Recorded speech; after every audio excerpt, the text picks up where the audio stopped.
My name is Rex Rammel. I'm a veterinarian and an animal scientist. Not a climate scientist, but still a scientist.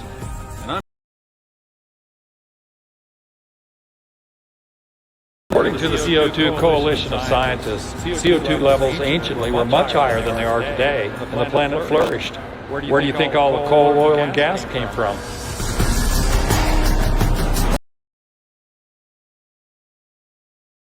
But there's always been changes in our climate. Bottom line is, I'm a man of faith, and I believe God is in control. It's presumptuous by some who believe the puny arm of man can change the destiny of the planet just by eliminating fossil fuels. Fossil fuels are the lifeblood of the American economy, and they've built modern-day Wyoming. Governor Gordon recently stated that climate change was the single greatest issue on Earth. I disagree. I believe the greatest issue on Earth is saving the American Republic, and I think I know how. We must return to the foundation principles of the United States Constitution. My name is Rex Rammel, and I'm running to be your Wyoming governor, and I need your help. Thank you.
Fuel and energy industries. We're fed up with an open border. We're fed up with human trafficking. We're fed up with fentanyl flooding our country. And we're fed up with illegal immigration. We're fed up with critical race theory. We're fed up with boys competing in girls' sports. We're fed up with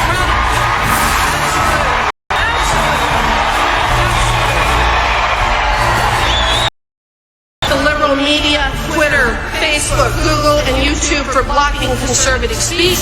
We're fed up with our government and universities censoring conservative thought, canceling debate, and rewriting history.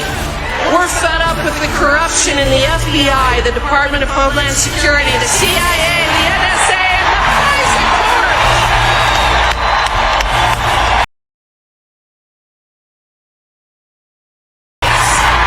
The CDC, the NIH, the WHO, and the misinformation campaign surrounding COVID-19. And we're fed up with Anthony Fauci.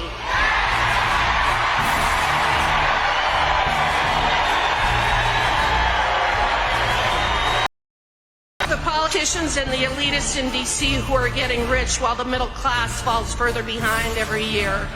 We're fed up with Joe Biden, with Nancy Pelosi.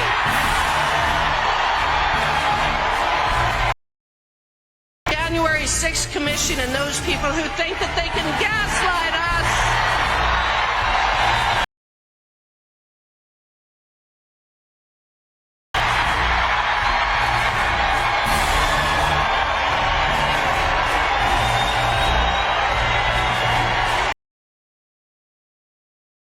As of November 8th, we're taking our country back.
Welcome on the stage, Mayor Jim Gill.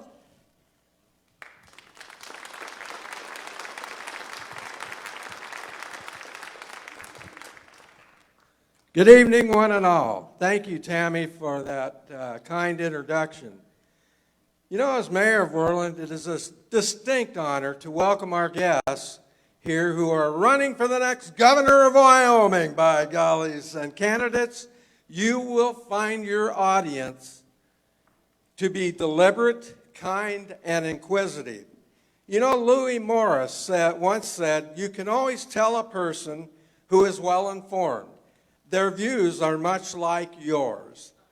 Audience, I want to share with you an unknown author's reflection of perfection.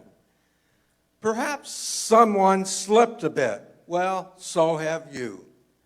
Perhaps some things one ought to quit. Well, so should you. Perhaps one might have faltered. Why? Why? All people do, and so have I. You must admit, unless you lie, that you have too. Perhaps if you should stop and think, when painting someone black as ink, as some folks do, perhaps if we would recollect perfection we would not expect, but just half a man with being correct, like you and me. Candidates, we are whirling proud of you for joining us this evening. Have fun here and safe travels home. And thanks for coming, folks. It's going to be very informative.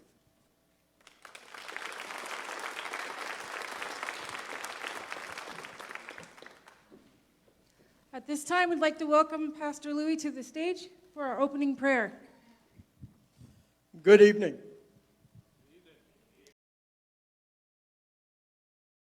I think we can agree on it's our country needs prayer. We need Jesus. Amen? Amen. So tonight, if you will, bow your heads with me. Father, who is God,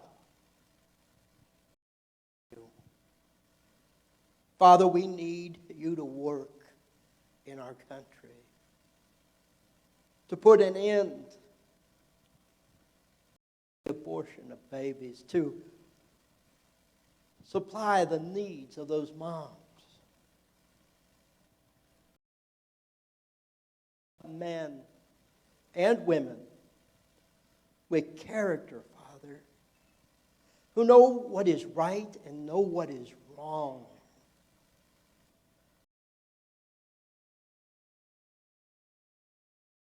By principles, who will honor you, who will do what they say.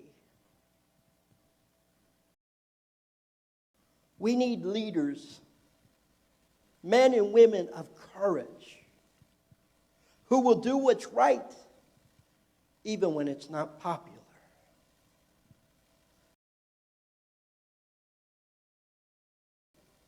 Give us discernment. Give us wisdom. Father, in all things, give us direction. Father, at the end of the day, may we never forget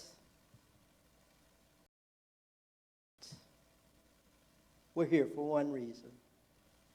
It's to bring you glory and to honor your name.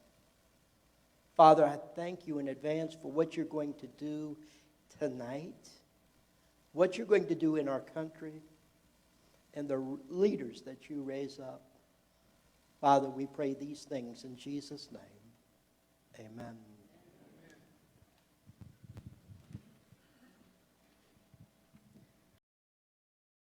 Well, to please put your cell phones on silent if you haven't done so already.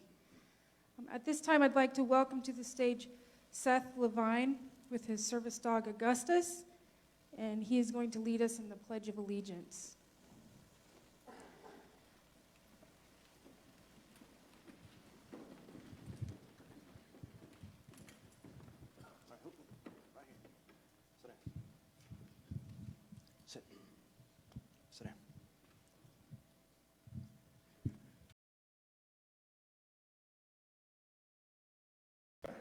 and to the republic for which it stands, one nation, under God, indivisible, with liberty and justice for all.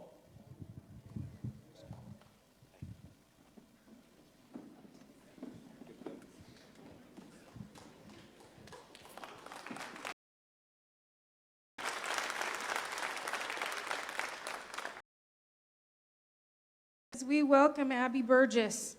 She is a Worland High School graduate, currently attending Northwest College with a major in vocal performance, and she's going to sing our national anthem tonight.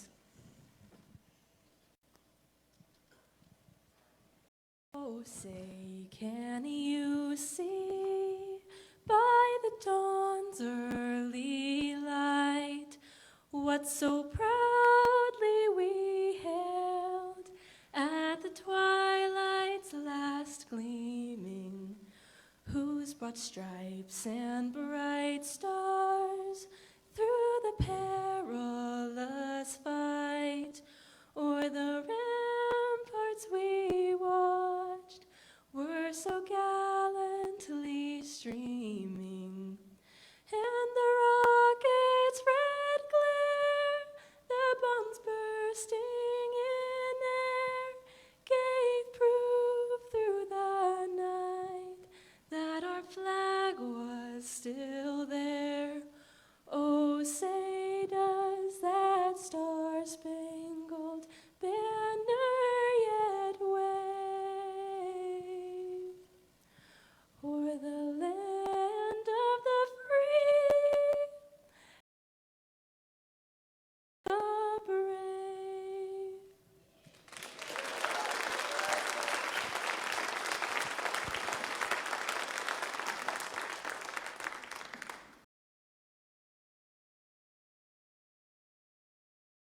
Like anyone who is a veteran or anyone who is currently serving in the military to please stand so that we can honor you.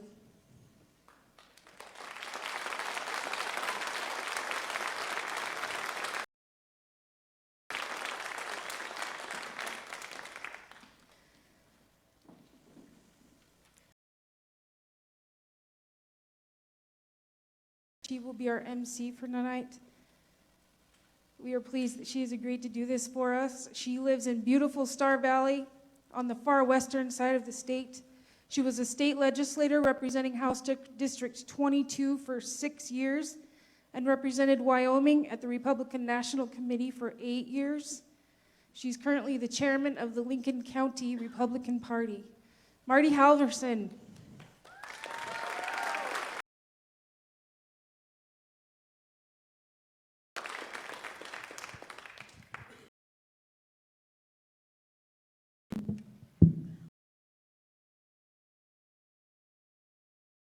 I want to go over the debate format and the rules. All of the candidates were given these in advance, so nothing tonight is going to come as a surprise to them. But the first thing I want to do is introduce and thank all the people here in Washakie County that put this debate together. Chairman Tammy Young, Jeff Pomeroy, Franco Romero, Elizabeth Bates, Barb Burgess, Kathy Orchard, Tim Young, and the whole Washakie County Republican Central Committee. This is a spectacular stage. And I don't know what those poor folks at PBS are doing tonight, but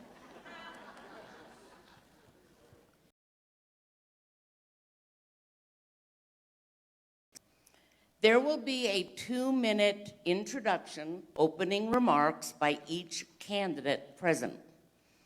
Some questions might be two-parters. Some questions might be simply yes or no. Time limits for answers will vary by question at the discretion of the moderator. If any question needs to be reread, it will be done with no time penalty. So timers keep track.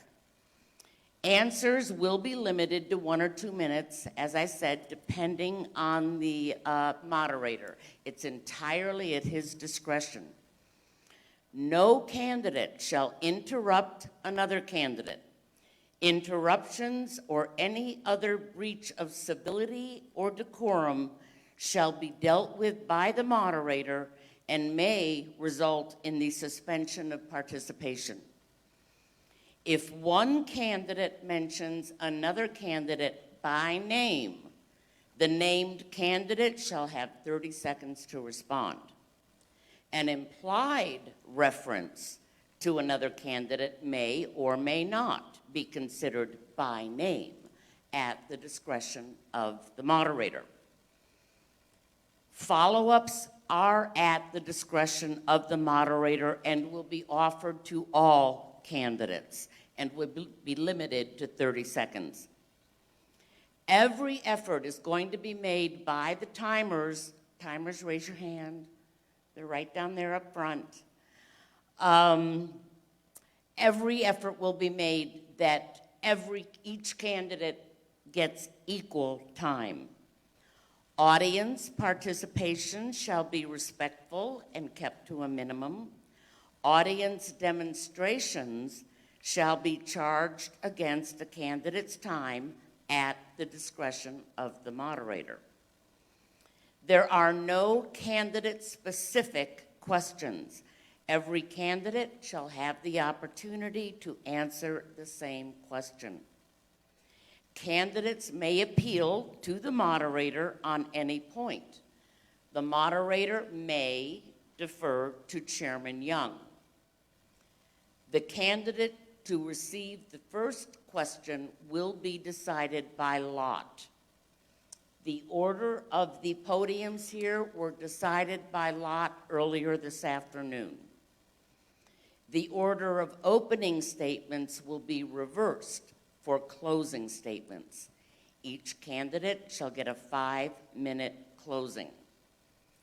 Questions will rotate among the candidates back and forth. No questions shall be submitted from the floor except through Chairman Young. So if you have a question that you feel is not going to be asked, find Chairman Young and slip her a copy of your question. Did we draw for the order of opening statements yet, Chairman?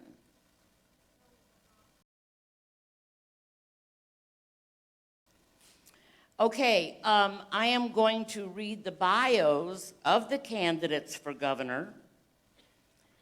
We have incumbent Mark Gordon. Governor Gordon served as Wyoming State Treasurer from October 12th until January 2019, October 2012 to January 2019, when he was sworn in as governor. He has a strong social media presence on Facebook. You can find out more at gordonforwyoming.com. That's what we have for Governor Gordon. Brent Bien, a University of Wyoming graduate, civil engineer, Marine Corps aviator, Naval War College graduate, combat veteran, retired Marine Corps colonel, lives in Sheridan, Wyoming.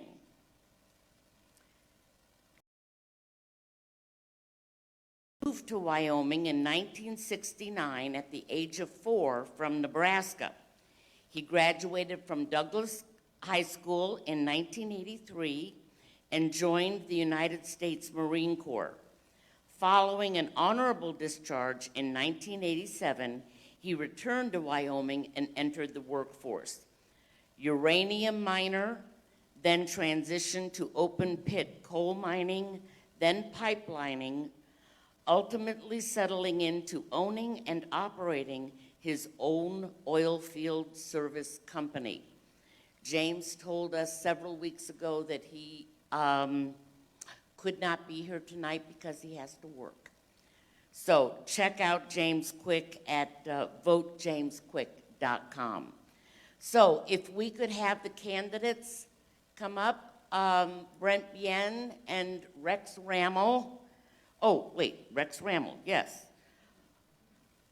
A Wyoming cowboy born and raised in the mountains near Yellowstone Park, who has become the voice for state sovereignty over public lands. A veterinarian, rancher, and sportsman, and author of the book, A Nation Divided, The War for America's Soul. So if we could have candidates Bien and Rammel up here on the stage.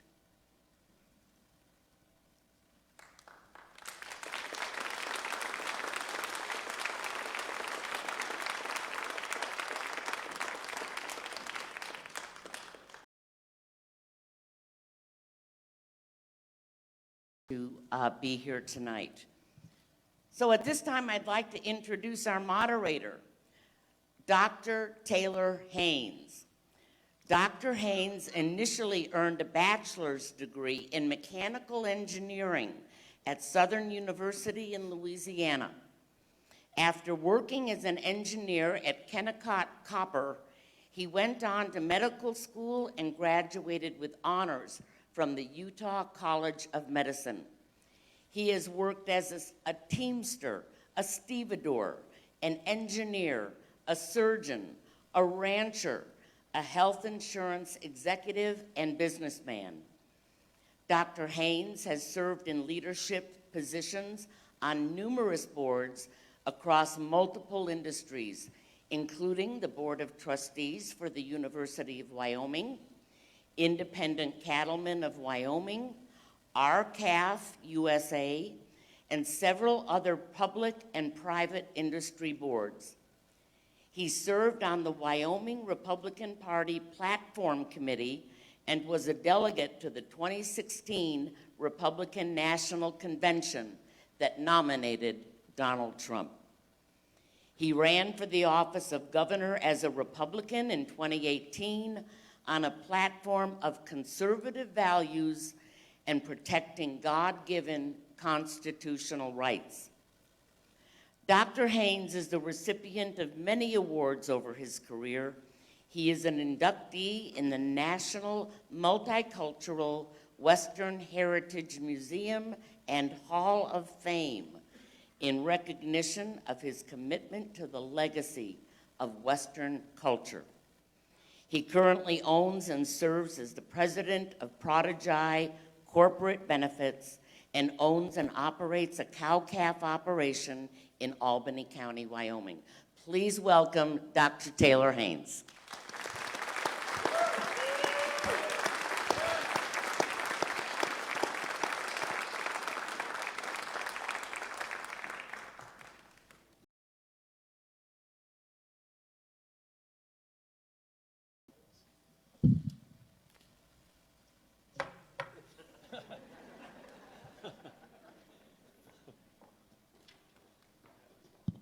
Thank you for that, Marty. And thank you, gentlemen, for running and for being here. And thank you, people, for turning out.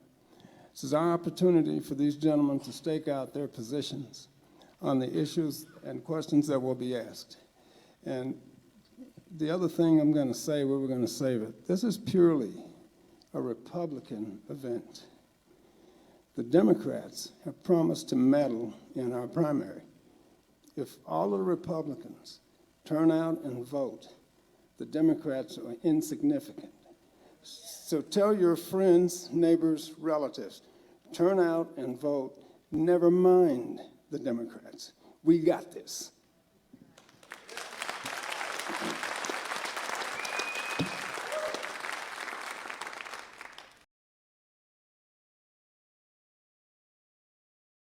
thinking of a number between 1 and 10.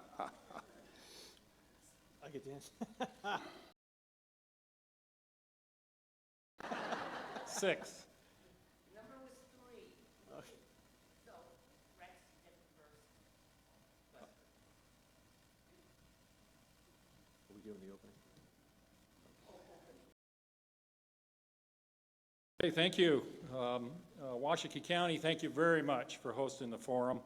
All those who have put their effort into this, we really appreciate it. And the audience, thank you for coming out tonight. I thought it was appropriate that the veteran with the dog came. The veteran represented Brent, and the dog represented me as a veterinarian. I am very honored to run to be the governor of Wyoming. It's the highest honor of my life. And I really love the people of Wyoming and the West.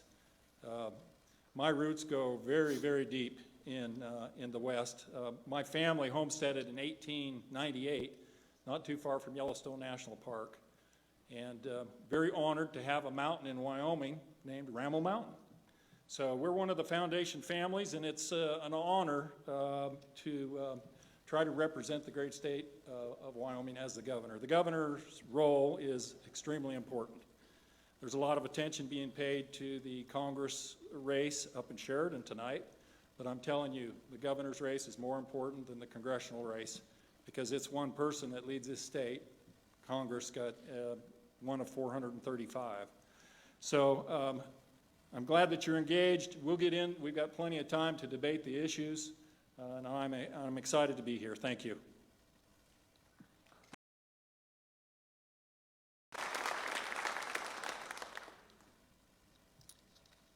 Okay, well, good evening, ladies and gentlemen. Thank you for your participation in our democratic process. What an honor it is to be here and to be an American to be able to do this.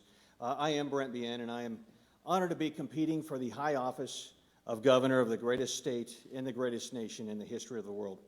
As previously said, I am a Wyoming native. I'm a graduate of the University of Wyoming Engineering College, a retired Marine Corps colonel, aviator, and combat veteran. I am not a politician, nor am I from aristocracy. I'm a common man who believes deeply in American exceptionalism, the American spirit, and the American dream. One who is responsible for hundreds of millions of dollars of assets, the lives of our young service members, and projects and budgets equivalent to our state's biennium budget of nearly $9 billion. I was also one who made a career successfully leading people in and out of combat and who successfully build teams to accomplish objectives ahead of schedule and under budget. I have witnessed the end state of tyranny, and it is horrific. I have looked into the eyes of those who have never known freedom and those who never will, and realize how great America truly is. We must recognize the fragility of our constitutional republic and the threat to our God-given liberties when left in the hands of those who promote the cult of globalism. The oath I took many years ago to protect and defend our Constitution against all enemies, both foreign and domestic, does not expire. Tonight you will hear different views on different topics. I do not have all the answers, but I am willing to listen and I'm willing to find them. Thank you.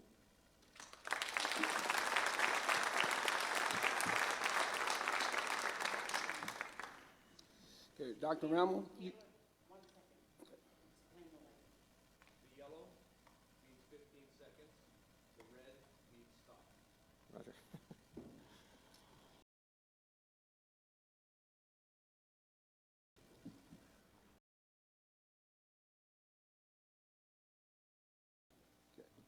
Dr. Ramel, you get the first question, or the question first, rather. In light of the recent Supreme Court decision to return abortion regulation to the states, what abortion restrictions or expansions would you encourage the legislature to pursue? Thank you. Boy, what a victory for the United States and for all the babies that have been sacrificed. I would imagine there's been close to 100 million babies aborted over the last 50 years. And it is a great, great victory for the country. And I'm sure that our Heavenly Father is very happy that this is no longer going to be the issue in Wyoming. However, the trigger law did have an amendment made to it at the last minute that excluded rape, incest, and mother's health. And if I am the governor, I will advocate that there be no reason that a baby should be killed. Even in the life of a mother, babies can be delivered prematurely and saved. At least an attempt should be made. And even though rape and incest are a tragic situation, the baby still deserves a chance. And then and I don't think that those cases are very high. So I would support an amendment to the current trigger law that there be no exceptions to abortion.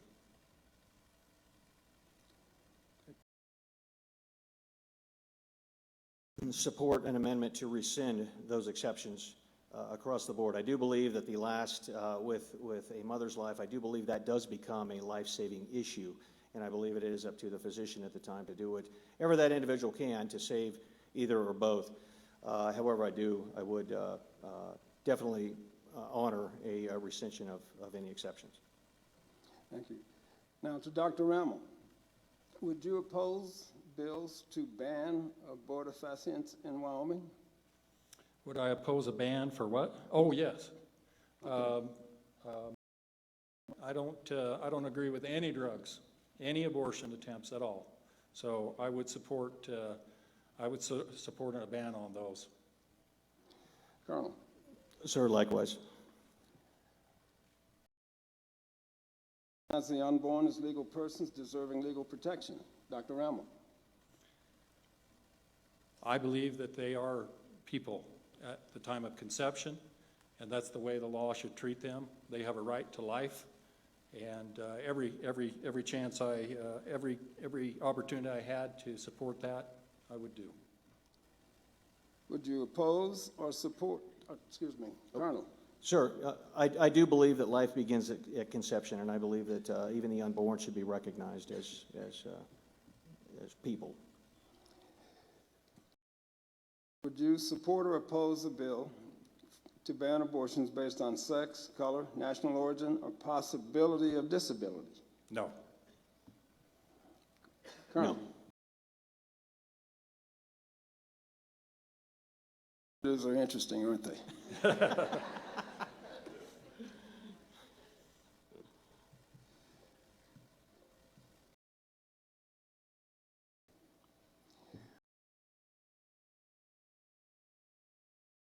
And protect Wyoming's 12 pregnancy resource centers.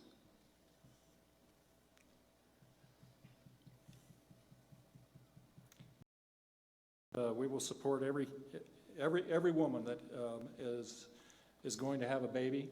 Wyoming should support them. Colonel. I would, as long as that's exactly what they are. They are out to protect, that future babies. And I'll editorialize a little. We do have 12 pregnancy resource centers, and I've visited every one of them.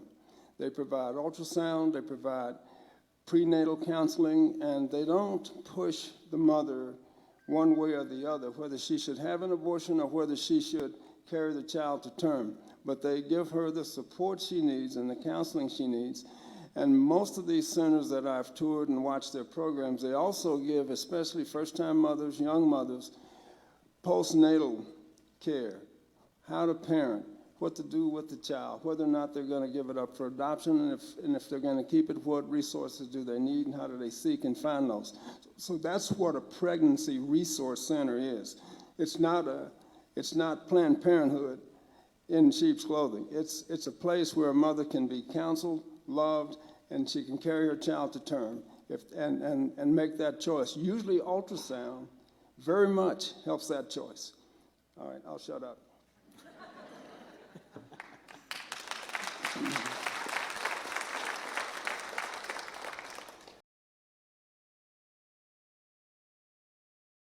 Less onerous, less expensive, and cumbersome. Well, we need to look into it and see how come it is so cumbersome. Adoptions shouldn't cost. I know that they cost a lot of money. I have friends that have adopted, and they're very expensive, and I would do everything I could to lower the cost. Yeah, it's inexcusable that they are. I mean, it should be far easier to adopt, without a doubt, in our state and even across the nation. So I really think it's a matter of getting those folks together and figuring out, okay, we know what the problem is. The problem is it costs too much, it's too onerous, and we got to fix it. So it's a matter of identifying that and going after it and making it happen. Thank you, Colonel.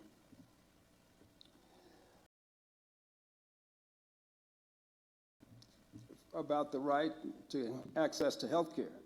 And it says in Clause 3, the legislature may determine reasonable and necessary restrictions on the rights granted under this section to protect the health and general welfare of people or to accomplish the other purposes set forth in the Wyoming Constitution, demands of state protection of unborn Wyomingites. So, Dr. Rammel, what is your thoughts or position on this particular constitutional amendment? I don't believe that government is responsible for a person's health care. I think we should help people as much as we can, but health care is the responsibility of the individual. I would advocate for everything we could do to help them, but I don't think it's the government's responsibility.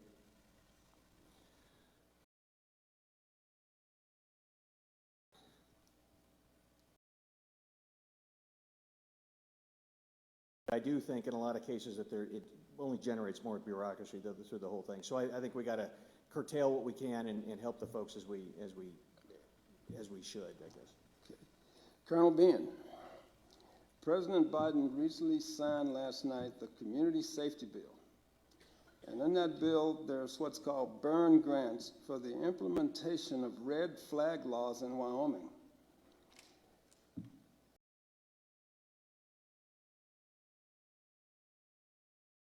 They are unconstitutional.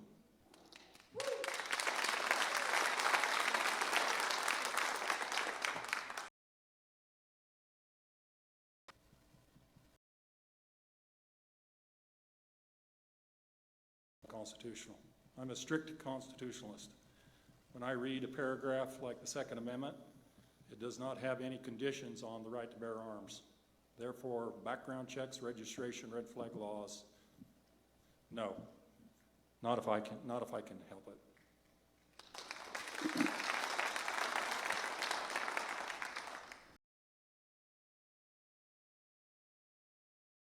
Do you support or oppose expanded background checks? Absolutely not. Colonel Bean, do you support or oppose opening Wyoming juvenile criminal records for the purpose of background checks?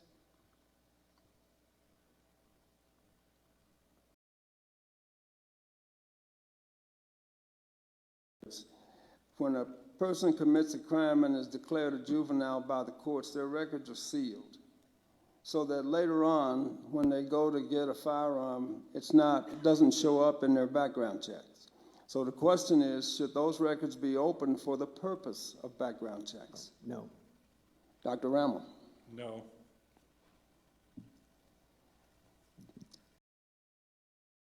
Or oppose the elimination of gun-free zones in Wyoming?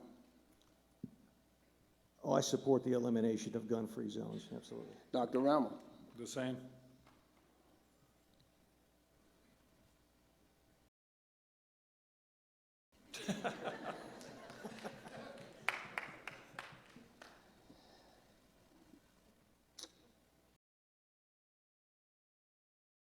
Questions, but had the governor been here, he would have gotten the first answer on this, and I will try and ask this question so that you guys can stake out your positions. When Wyoming became a state in 1890, by subterfuge, the federal government agreed to manage almost half of our state because we didn't have the 60,000 person population to actually qualify for a state. So that was kind of a wink and a nod. We'll take care of you guys. And so now the question becomes that they're managing over half of our state, and they have on their own systematically reduced our share of our mineral royalties. So the question becomes, with this purchase of 35,000 acres by the so-called BLM, was that done lawfully or unlawfully? Colonel Bean. I believe it was unlawfully. I think it's well outside the enumerated powers of Congress. Dr. Rammel. Yes, completely unconstitutional. Article 1, Section 8 of the United States Constitution gives no powers to the federal government to own nearly a third of the United States land, half of Wyoming.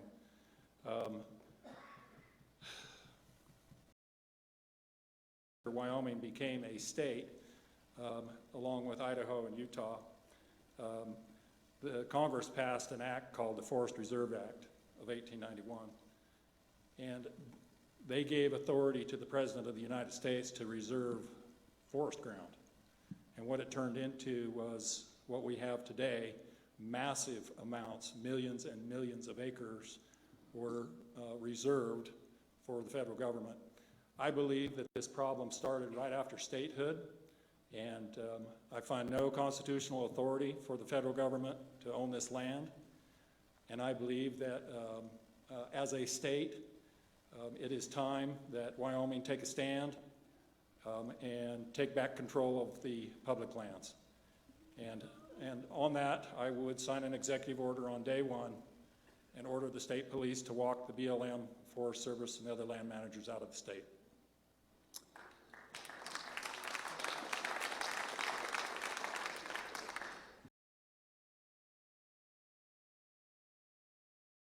Of those lands to the state of Wyoming.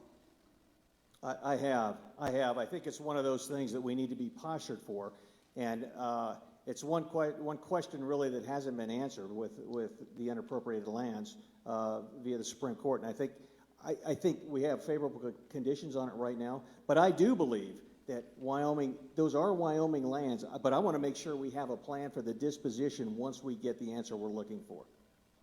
Thank you.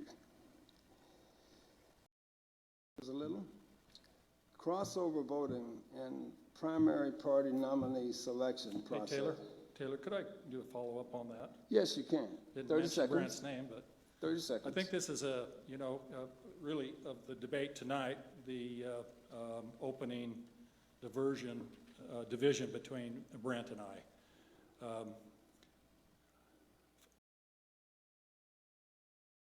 Brent, you would try to go through the federal court system to solve this long, century-plus problem. I think it's come to the point where we can no longer go through the federal court system, and we've been filing lawsuits for years and years and years, and we just don't make any progress. And now the Biden administration is trying to shut down our fossil fuel industry, which is the lifeblood of Wyoming. And I think there is no other option than to forcefully remove these people. And I do not agree that going through the court system would solve the problem. Colonel, he mentioned your name. Do you have anything to Well, you know, I think we've had 3 very favorable decisions, one including today when it was West Virginia, versus the EPA. West Virginia won this. So we do have the conditions, I think, right now in the Supreme Court to address it. But we got to remember that a lot of these folks working for the BLM, the Forest Service, et cetera, they are Wyoming residents. So we'd be kicking a lot of these folks out of the state. Rebuttal.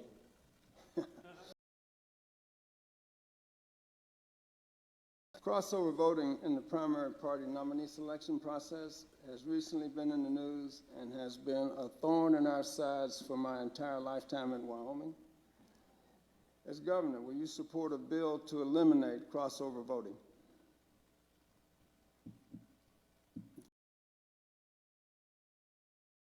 And I think it's interesting that President Trump got involved in this issue of crossover voting because he was worried about the vote splitting in the congressional race. He called Governor Gordon and tried to get him to support either the runoff bill, which is my preferred bill or position, or the crossover voting bill, both of which failed.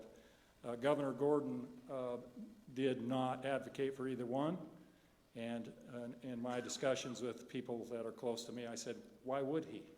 That's how he got elected. He's never going to support a runoff or a crossover bill. Colonel?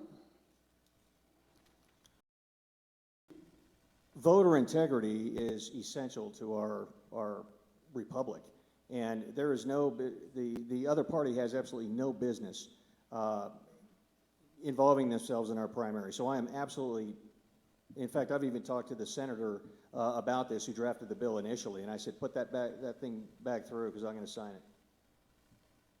Thank you.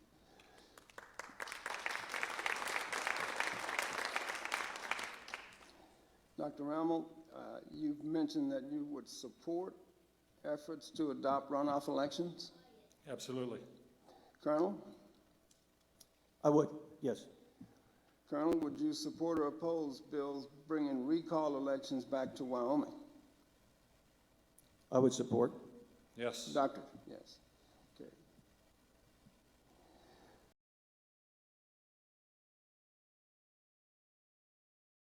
To internal states within the U.S., and actually they've been doing that.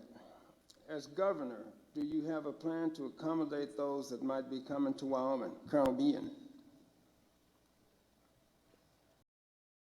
The solution I see is putting them on a bus and sending them to Delaware.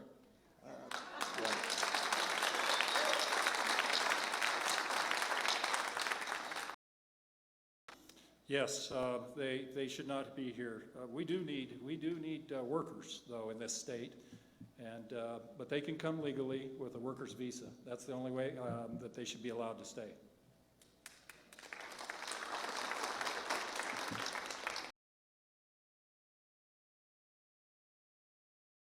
Next question.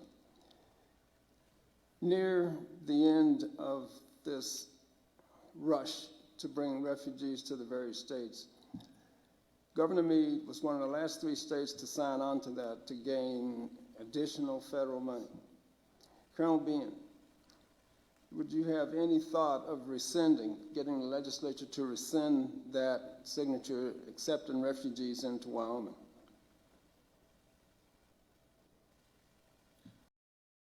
Rex actually brings up a pretty good point here. I mean, if they're legal, if they're here on visas, that's a different story than illegally.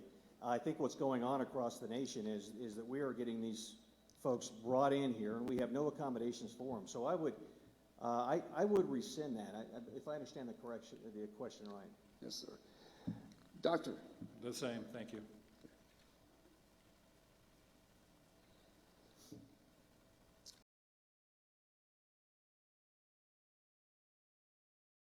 Which details their constitutional roles and authority in Wyoming. Would I support a program? Yes. Absolutely. Colonel, okay.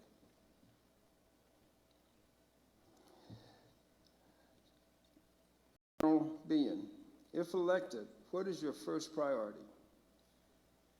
My first priority is setting a tone across the government of trying to regain the trust of the citizenry. Over the last 3.5 months, traveling across the state, folks are scared, they're apprehensive, they're anxious, and quite frankly, they don't trust Cheyenne. And so we have to set a tone of looking for trust and establishing the trust across our government. It's hard. I mean, Cheyenne's a microcosm of D.C., but that is number one above everything, because if we can reestablish trust, we'll talk about this later, but if we can reestablish the trust of the citizenry, there is no telling what we can do with Wyoming, and we can catapult to the top. Dr. Rammel.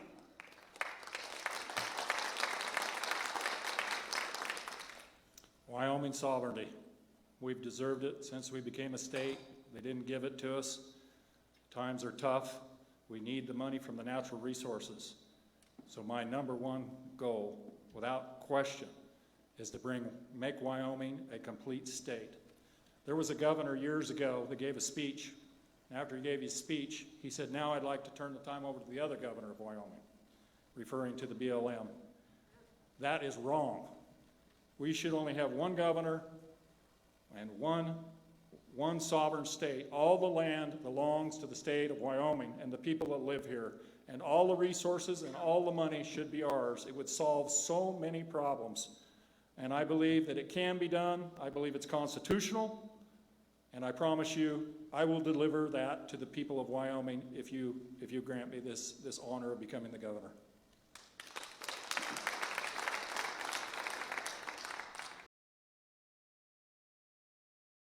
Proper role of government. Well, to get out of the way, I think it's primarily to establish the common defense, to protect our borders, treaties, et cetera. That's, of course, at the federal level, and anything beyond that is really, per the powers granted to us in the Constitution. But I do think Minimum government is key. It's a matter of getting out of the way, deregulation across the board, because the folks know far better than the government how to run their lives and how to prosper. And the government's job isn't to provide, it's to protect. And that's protect a level playing field across the board so the average folks can get out there and do what they need to do to prosper. Dr. Ramel. The proper role of government is to protect our rights to life, liberty, and property. And our absentee governor here violated two of those when he initiated and supported mask mandates and business shutdowns. First one he violated was liberty. A governor should never take the liberty away from the people, no matter what the reason. No matter even the time of a severe pandemic. It was wrong that he did that. And number two, he violated property rights. When he closed businesses, he crossed the line. And I actually believe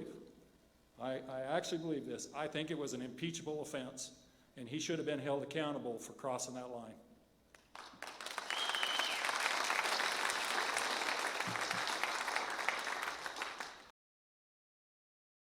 Seconds. I didn't mean that to be facetious. I meant to point out he's disrespecting this event and the Bighorn Basin. And I'm on the record.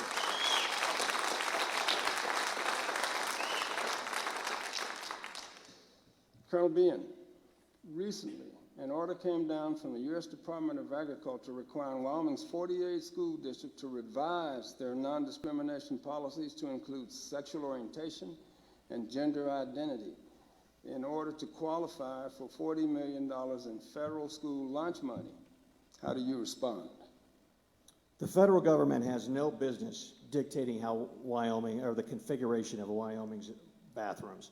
They have no business at all doing that, and I would not support at all Title IX, their encroachment on the state.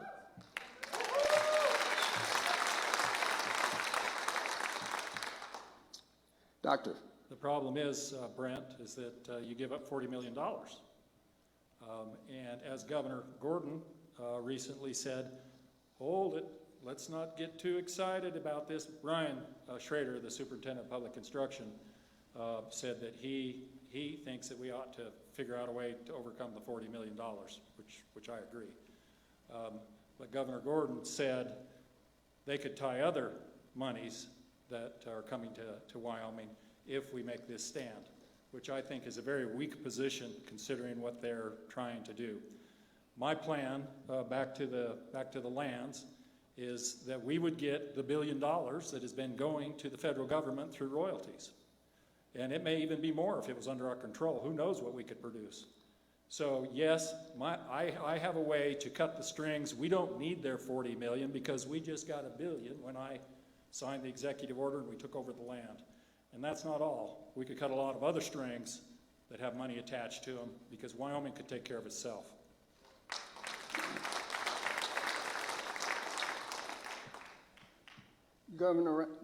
Dr. Ramel. Governor's fine. Given the alarming rate at which foreign entities are buying up American ranch and farmlands, do you have a plan which would prevent or minimize this from happening in Wyoming?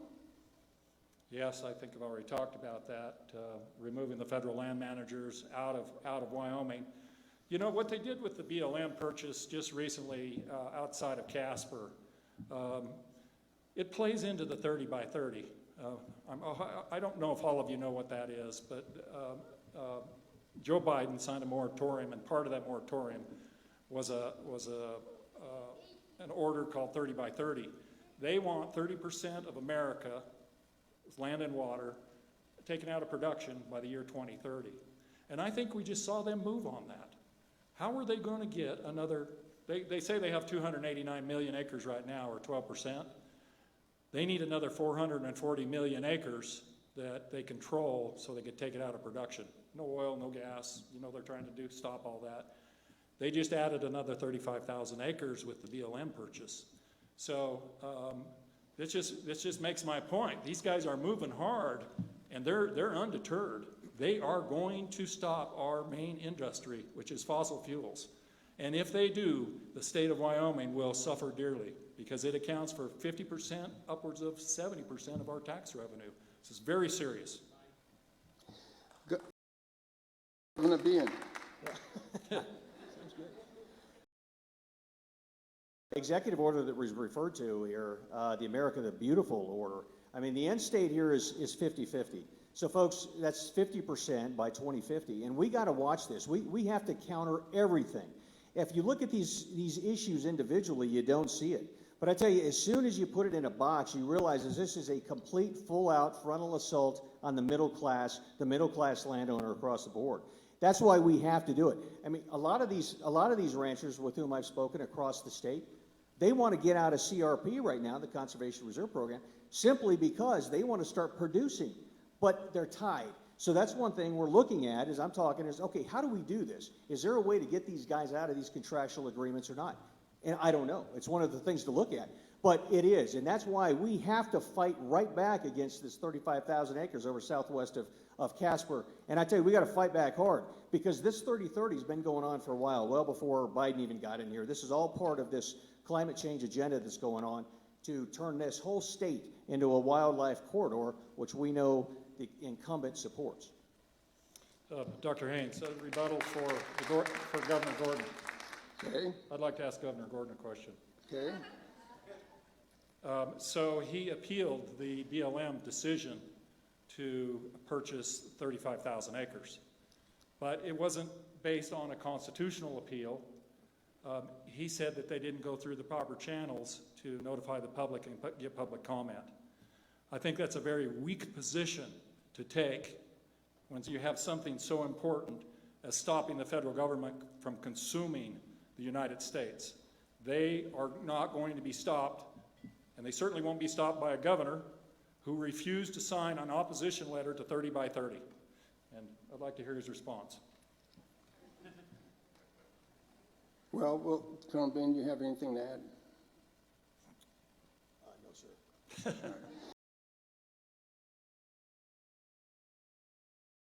Colonel Bean, do you support or oppose purchasing and retiring grazing leases by extremist anti-livestock entities, and how would you protect our producers from this activity? I'm sorry. Yes. Say that one more time. Can you be able to answer? With more money than my computer can count, will buy up grazing leases at certain times when they are to be renewed by the lessee. Then they retire the grazing leases, take them out of production. Would you support that or oppose that? And then how would you carry out your position, whichever it is? Well, I tell you, I oppose. This happened actually recently with Biden, I guess it was several months ago, allowed these conservation groups to bid on AUMs, okay? And as I'm looking at this, we know that the average landowner out there in the state of Wyoming doesn't have the deep pockets like these conservation groups do. And just as he said, I mean, these things are going to be taken out of production. I am absolutely 100% opposed to this. And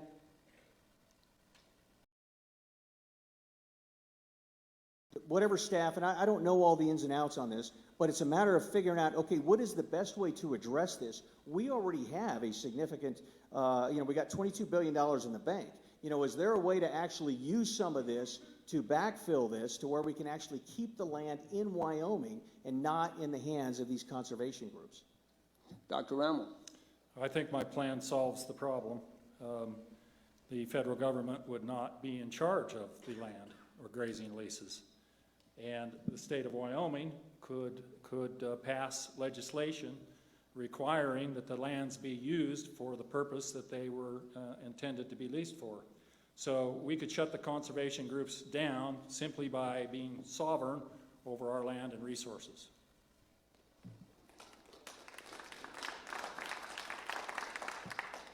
Colonel Bean, we're hearing from some in the grassroots that K-12 education has too much money without the expected commensurate test and performance results. Do you have any plans to rein in K-12 spending and improve performance? I do. I will tell you right now, just simply doing an analysis over 20 years from basically 2000 all the way up to 2020, we saw an increase roughly from 3.3 billion biennium all the way up to almost 9 billion. CPI, and this is for K-12 and UW education, and that's both out of the general and out of federal funds. CPI, Consumer Price Index, would put it roughly at about 5.4 billion. So it's a matter of where did this extra $4 billion go? Okay, what we're seeing is very top-heavy in K-12. Okay, we're seeing that. We have significantly more administrators than we do teachers. Okay, we also know that we have automatic increases, roughly about $200 million a year, that go straight to K-12 education. Folks, the best way there is voucher, school choice, and letting that, or somehow making that money follow the child. The reason is because you get the public competing against the private, quality goes up, cost goes down.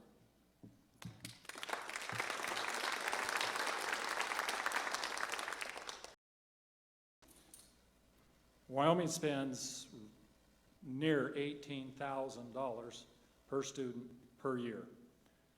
Idaho and Utah spend between $7,000 and $8,000. It's unconscionable that Wyoming can't figure out how to make schooling more feasible. And I think that one of the things, some low-hanging fruit to me, is there's 45 school districts in Wyoming, all with superintendents and administrators. In the past, we may have been able to get away with it because our fossil fuel industry was somewhat protected, but no longer. The revenues are not there. It's time to consolidate districts. Not too far from here, Meeteetse has its own school district, Shoshone has its own school district with very few students, but they have a superintendent and principals and all the teachers. I mean, this is not rocket science.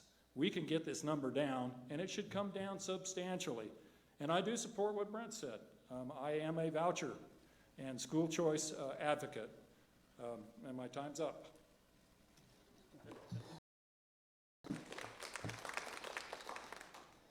Dr. Rammel, will you sign or veto a bill to expand Wyoming Medicaid to able-bodied, working-age, childless adults? Yes, I would sign a veto. Medicaid, it propagates welfare. There are people that need help, but first they should go to their families and their friends and charitable organizations. I know that there are people out there that want to expand Medicaid, but I think it just keeps them in a system that they can't get out of. And I know it's referred to as compassionate conservatism when we force people to go to work, but it's really true.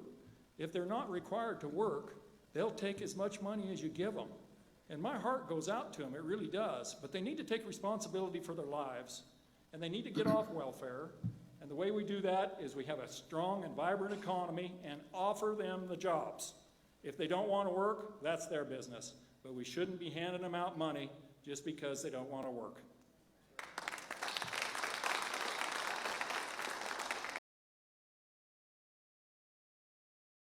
In any Medicaid expansion, I do believe this is another bait and switch that's typically sought out by the federal government to get us on the hook.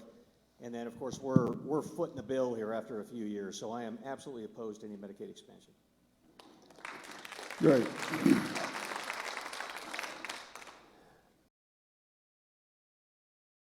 Marijuana legalization in Wyoming?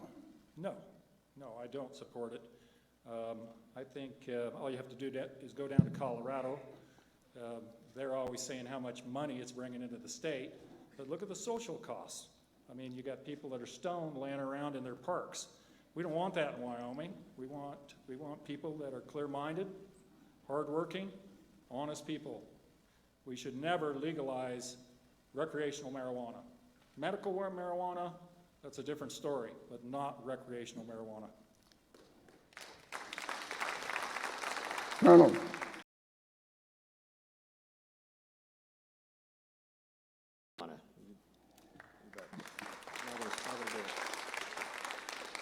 So I don't need to ask if you support the decriminalization of marijuana.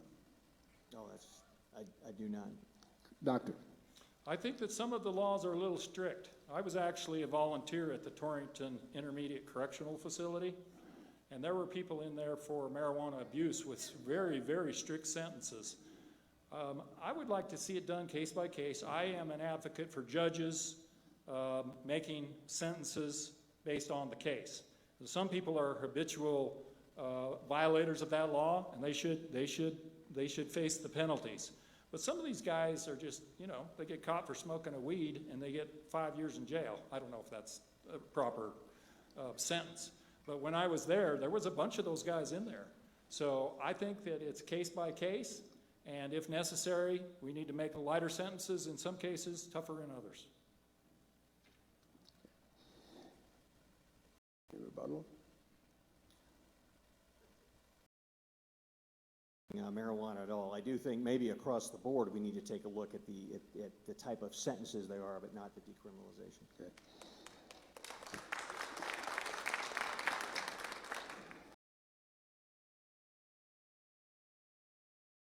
Grizzlies and the Endangered Species Act.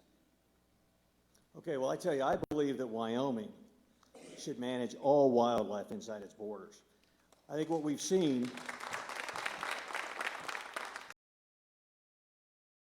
this is being led by so many of these environmental groups, okay, whether it's the bears, whether it's the wolves, whether it's the wild horses. As soon as we start taking a stand, and this comes down to a backbone issue also, then we cower.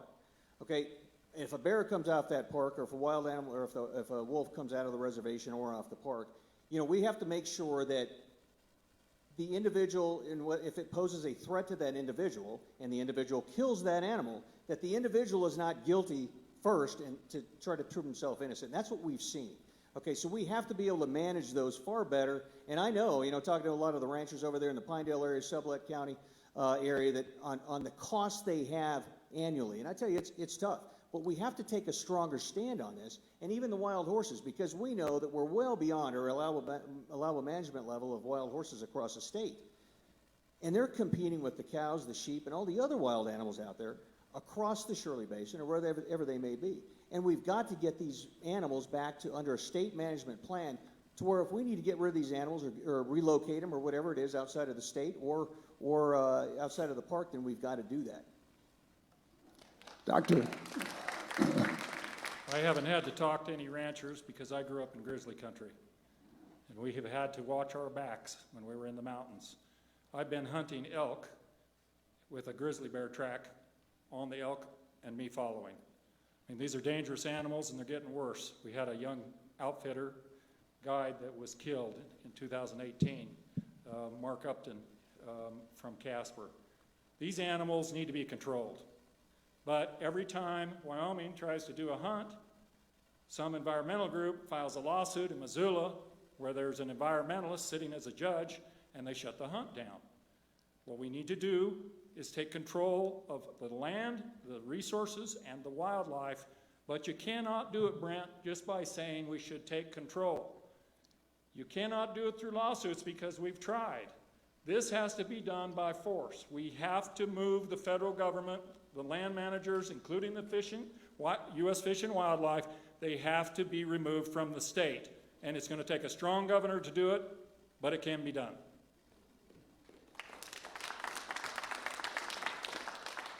Colonel. No comment. Colonel Ben, do you support or oppose wind turbines on Mule Deer Winter Range in Carbon County? I oppose. Doctor. Yes, I'm tired of looking at windmills. I think the environmentalists are the biggest hypocrites in the world. They talk about view sheds, they talk about all kinds of issues with oil and gas, and I got into an argument with one of them the other day, and he said, would you rather look at a pump jack or a windmill? I said, well, that's pretty clear. At least I can see over the pump jacks.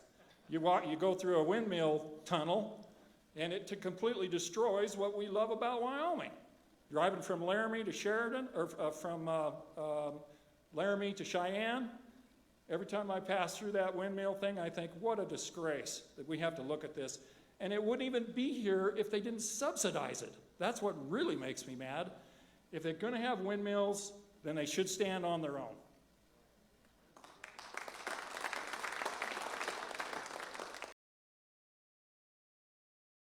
I'm all about market-driven green energy, but not the way we're doing it right now. I mean, we don't have a standardized permitting process. There's no requirement for bonding these wind turbines. And I tell you, after 20 years, folks, we're stuck with the bill. So it's going to be a whole different ballgame when it comes down to permitting these windmills and these turbines once I'm the governor. Yes, rebuttal? So Brent, you talk tough, but you don't really have a plan other than talking tough. What would you do? Sue them? That's We standardize.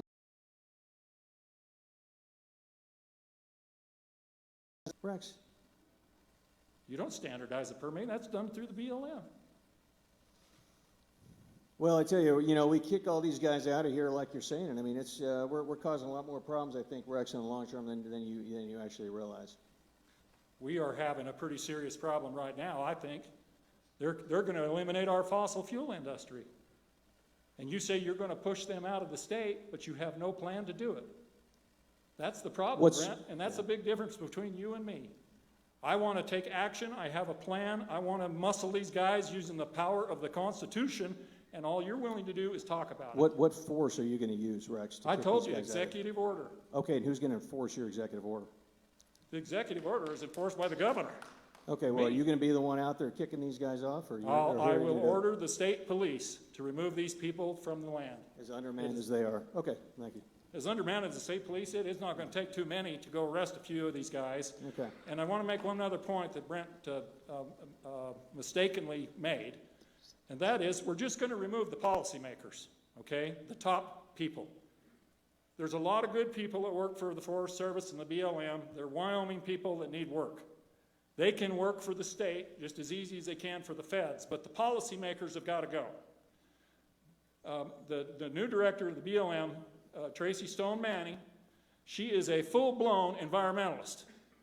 They have just stated that there will be 2,000 fossil fuel leases between 2015 and 2020 under review to meet EPA standards. This woman has got to go. And it would be my pleasure to walk her out of her office with the state police and in cooperation with the sheriffs.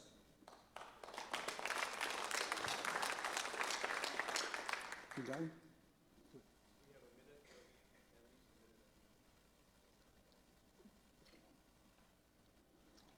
Come on, Bill.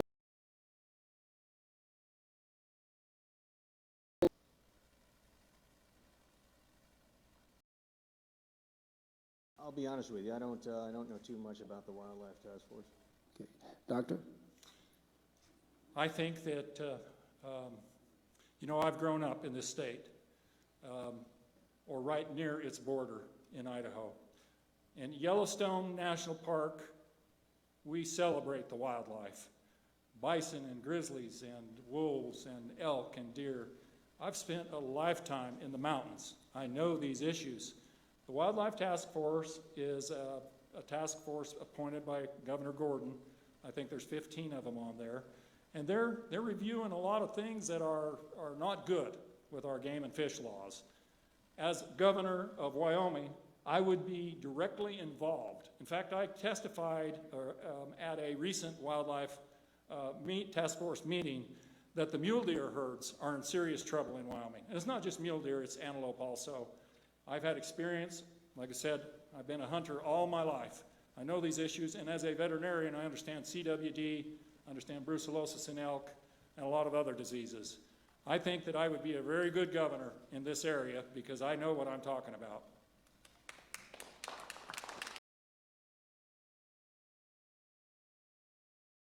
Oppose the designation and protection of wildlife migration corridors. I oppose. Doctor? No, I do not agree. I think that it's an environmental movement. They're using it to limit production on our land. They're trying to, these guys, they use things that we love, like wildlife, against us. That's what the Endangered Species Act did. No, nobody wants to see species eliminated from the earth, but they've taken it too far. They use it to eliminate our main industries, keep us out of the way, and there would not be an Endangered Species Act in Wyoming. They could continue it in other states if they wanted to. You know, that's the definition of state sovereignty, but not in Wyoming. Wyoming should be in control of all the decisions, and I do not agree that the wildlife can't survive with our main industries. They can get along.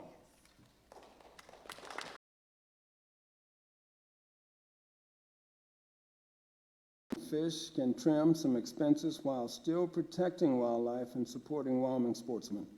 Absolutely. They've been raising so much money, they buy ground. And they have all kinds of projects. They have a lot of money. And I think that they rely too heavily on non-resident tags. This has been a problem for a lot of people in Wyoming.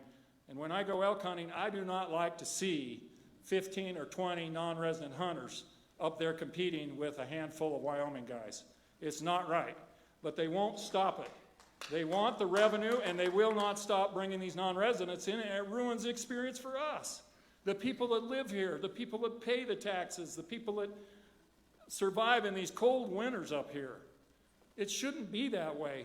Game and Fish needs to curtail their budget, and we need to go to a 90-10. Right now it's 84-16. There should only be 10% of the tags issued to non-residents. And that way, the Wyoming people, the ones that live here, that should be top priority, which we're not. If it was 90-10, we would be top priority. Colonel Ben. Oh, I absolutely do believe there's ways to cut in there. And we know the objective here, I think, is to go to 80-20. And it really does need to be around the 90-10, as he had mentioned. And I tell you, we just over in the Sheridan area, I mean, there's so many out-of-state plates over there. It's crazy. It was one of the reasons I didn't go hunting this year. Of course, I was short on time, too, but those other things. Dr. Remmel, do you support or oppose the release of the 40-plus wilderness study areas in Wyoming to multiple use and sustained yield practices? I absolutely do. This is another environmental movement. They want more wilderness, and wilderness, by definition, is no motorized vehicles, humans go in on foot or horse, and then they leave things as they were. And the problem is our wilderness areas, including the wilderness study areas, these are big tracts of ground next to wilderness that they want to add in. They are eliminating our ability to go in there, do some controlled logging or controlled burns. This is causing a real problem. It's just their expansion of the environmental movement, and they should be removed. Colonel. Yeah, I mean, our forests are a tinderbox waiting to happen right now, and that's one of the things I really want to do is go in, particularly on the state land, and start cleaning these things out, because we know this is an impending natural disaster just about to happen here.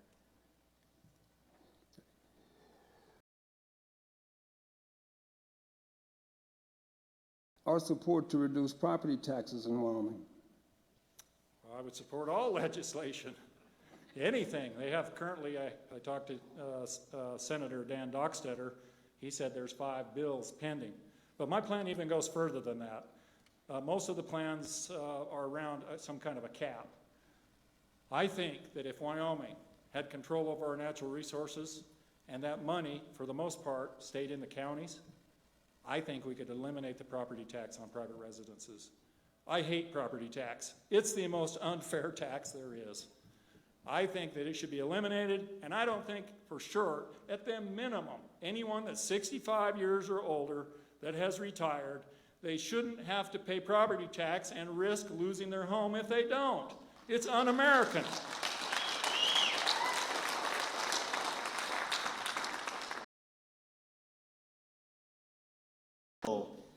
That set property tax at acquisition value with provisions in there for gifting. And I specifically talk about the gifting to make sure that the inheritees, or the folks that get it, typically the kids, don't have to sell the property in order to pay the taxes. Because we know that our Treasury Secretary, Janet Yellen, is trying to do everything she can to get rid of the step-up, which is a completely different tax bracket. So we need to preclude this by setting it at acquisition value with those particular provisions. And we also need to take a look at the senior population, those on fixed income, on what actually is required to cap these tax rates.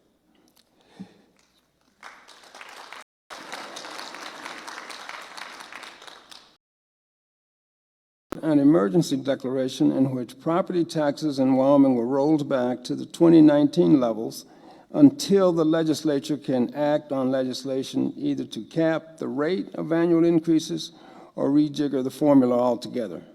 Oh, I absolutely would. I mean, going around this state just over, there's been folks that have come to me, I mean, literally in tears because they're concerned they're going to lose everything. So a rollback temporarily until the legislature gets their act together and gets something done, absolutely. Dr. Rammel?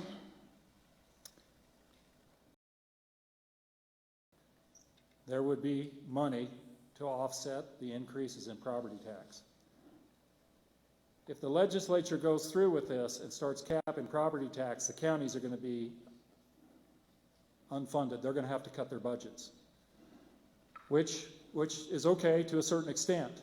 I think that a lot of the budgets around the state are fat, but there's going to be people cry. When you start cutting property tax out with caps or whatever, there's got to be a way to replace the revenue. That's the problem with this whole plan. We can talk about cutting taxes, but then what do we do with the other side? A lot of government employees are going to lose their jobs, but not under my plan.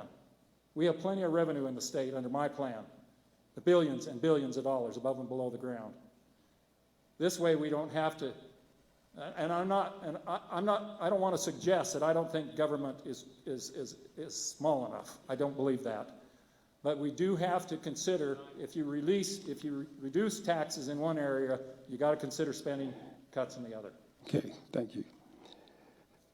Colonel Ben, will you support or oppose bills to legalize physician-assisted suicide and euthanasia in Wyoming? No, I would not. Doctor? As long as it's not animals.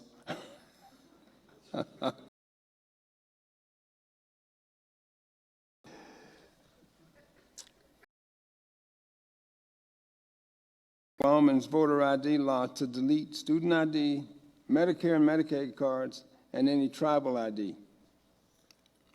Do I support an amendment to make them show those? Is that the question? Well, really the crux of the question is they're using those to vote as residents of Wyoming. Oh, I see. Do you support or oppose that? I oppose that. They need to be residents of Wyoming. They need to have legitimate proof of it. Driver's license in Wyoming, probably the easiest thing to do. If they don't have that, then they've got to have some other proof, birth certificate or whatever. Colonel? Yeah, I agree. There has to be definitive proof that they are a resident of the state. So, Colonel Ben, if I have a Nebraska driver's license and I live in a dorm, am I not a Wyoming resident?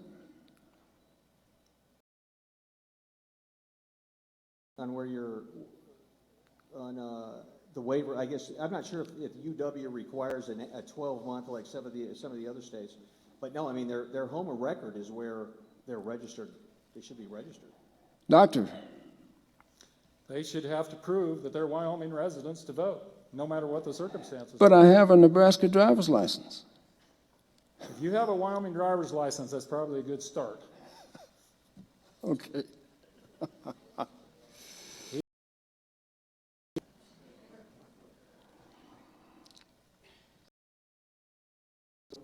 Dr. Rammel, some minimal length of residence in Wyoming before you're legal to vote? Absolutely. Likewise.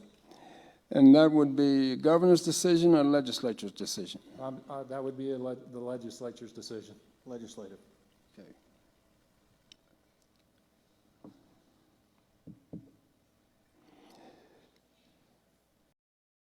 Would you support or oppose a bill that designates every ballot cast by a day of election registrant to be a provisional ballot? In other words, people can go to the polls in Wyoming, register to vote on election day. They can even change their party affiliation on election day. No, I wouldn't support that. I mean, that's in direct contrast to the crossover voting that we were talking about earlier. Okay. Doctor? Same answer. Okay.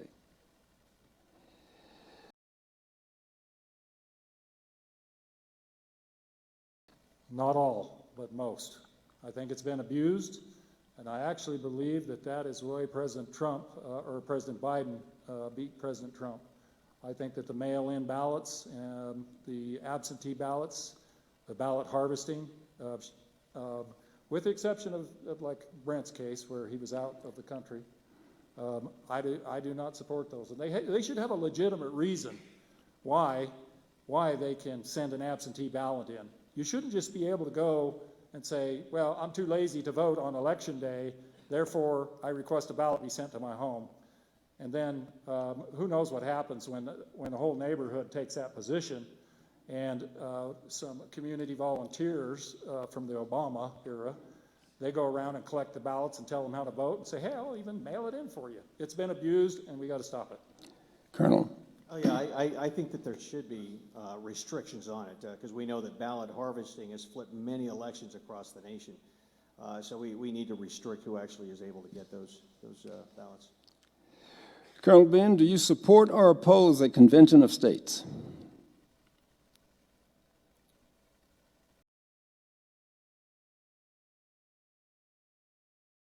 Atmosphere across our nation right now, particularly with this executive branch. I tell you, they don't honor the Constitution anyway. And I do believe that our Constitution is adequate right now. It's lasted for, nearly 250 years. So I do not believe that now is the time to break open the Constitution. I do understand what the folks are talking about with it. This is one of the issues that seems to be splitting some conservatives out there, but I do not believe that now is the time for a convention of states. Dr. Rammel. I have never supported a convention of states. I don't trust what would happen if they tried to amend the Constitution in ways that would lessen its meaning. I believe the Constitution was inspired by God, and I believe that if we, from a states' rights position, the states created the federal government. You realize we could abolish them if we wanted to? The states are that strong. The 10th Amendment says that the powers that aren't in the Constitution for the federal government belong to the states. And those powers are limited and defined. And I'm telling you that we must stand up for the Constitution as it is. And I believe that if a governor would light the fuse on a states' rights revolution, I think it would sweep through this nation. And the beauty of it is it could start in Wyoming in January if I'm elected. I think the other states will join us. I think the country is tired of the federal government, and I think that the states would rise up and push them back into their limited constitutional role, and the Constitution would be fine, just like it is.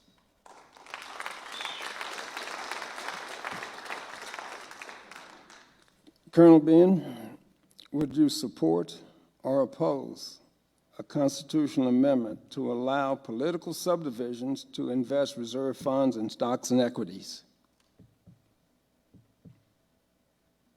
No. You're talking about a U.S. constitutional amendment.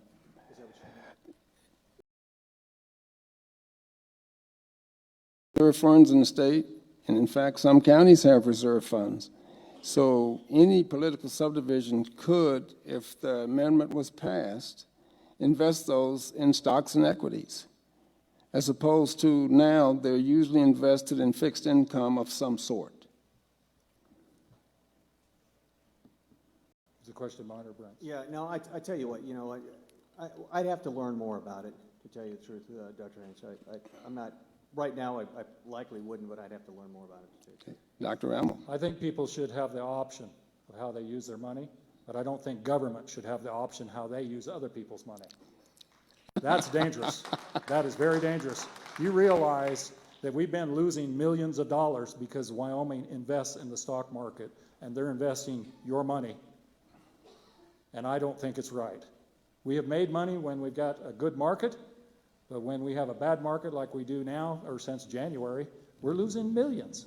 And I just don't think it's a good position for government to invest money for other people. If they want to do it, fine.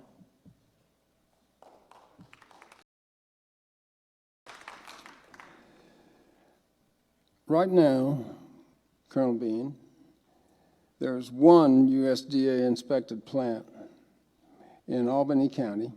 I believe it's the only one in Wyoming. And that plant then allows producers to ship beef across state lines. So the roadblock is beef processed, pork, whatever, in our state inspected plants can only be sold in state. So as governor, how would you work to remove this roadblock that meat has to be USDA inspected to be shipped across state lines? Well, I think it's, you know, we see the Montana governor celebrating a new processing plant up in Billings. We see the South Dakota governor putting plans out for a large meat processing plant in Rapid City. And then we look at Wyoming, and it's like, where's Wyoming? And what I will tell you is there are plans right now to put one in Wheatland. Okay, and this is going to be a large one. Now the numbers, et cetera, you know, we got to figure out whether we can actually do this or not. But unless it's federal, kind of like we're talking, I mean, it has to stay in trust state, and that's one thing we have to look at. Now this plant that they're looking potentially building over in the Wheatland area is going to be a USDA approved plant. And, you know, when I was talking to the developer, it's like, okay, I want to make sure that Wyoming has first right of refusal on all the manure that comes out of this place, because we have a lot of fertilizer problems that we're already experiencing, and I want to make sure that before you sell that stuff to California, that we have it here for our ranches, for our landowners. But it is a regulatory type of issue that you know, we have to discuss actually to get this stuff across state lines between particular states. Dr. Rammel. I've sent thousands and thousands of animals, live animals, across state lines. And a particular example was I was the chief veterinarian in Torrington, Wyoming. It's one of the largest sale barns in the United States. We were able to negotiate with Colorado on exempting federal requirements. And so we could move cattle even though they weren't individually identified into Colorado, because Colorado accepted them. I think that this is a state-to-state issue. I think that if the governor, along with the state veterinarian, were to meet with another state's authorities, I think that we could work the deal so that we could transfer not only live animals but meat if the receiving state was in agreement. This is back to the issue of states' rights and state sovereignty. If they don't want it, if they want it federally inspected, there's nothing we can do about it. But a lot of states, I think, Montana, maybe Colorado, Idaho, South Dakota, I think if we worked it out with the state to state, that we could get around these federal requirements.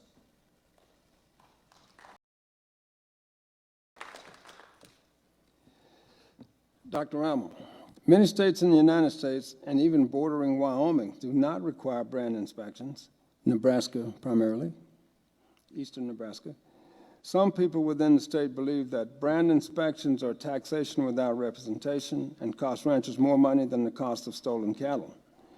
Do you support brand inspections and the overall control of brand board holds among livestock producers and recreational livestock owners in our state? And Dr. Haynes, I'm sure you know that I challenged a brand inspection statute which requires a brand inspector come to your home, inspect your animals before you get on the road. I have challenged that constitutionally. I was stopped in Big Piney moving horses from Sweetwater County to Sublette County, and a brand inspector, or a deputy stopped me, and I asked him, what did I do? And he said, nothing. He said, you're just pulling horses from a different county, and I need to see your brand inspection. And I said, officer, you just broke the Fourth Amendment to the United States Constitution. You cannot stop people in the middle of the road without reasonable suspicion of a crime. It's been in court now for 3 years, and I will prevail. This brand inspection law in Wyoming has got to be reformed. The statute I challenged is a 1931 statute. As a rule, brand inspections are okay when we're moving them out of state or to a slaughter plant. Other than that, they're oppressive. We should not have the strict requirements that they do. We want to prevent rustling, and most of the brand inspections at the ranch are just to find stray cattle that have jumped the fence. But as a whole, I do support brand inspections, but at a limited basis, not for people just traveling around the state. Colonel Bean. Yeah, I concur with that. I mean, a lot of the accounts I've read are very similar to where folks are being stopped. So it is getting to a point where we do need to put this thing back in the box. And but overall, I do for several other reasons mentioned. Colonel Bean, do you support or oppose the continuation of the leaking underground storage tank program?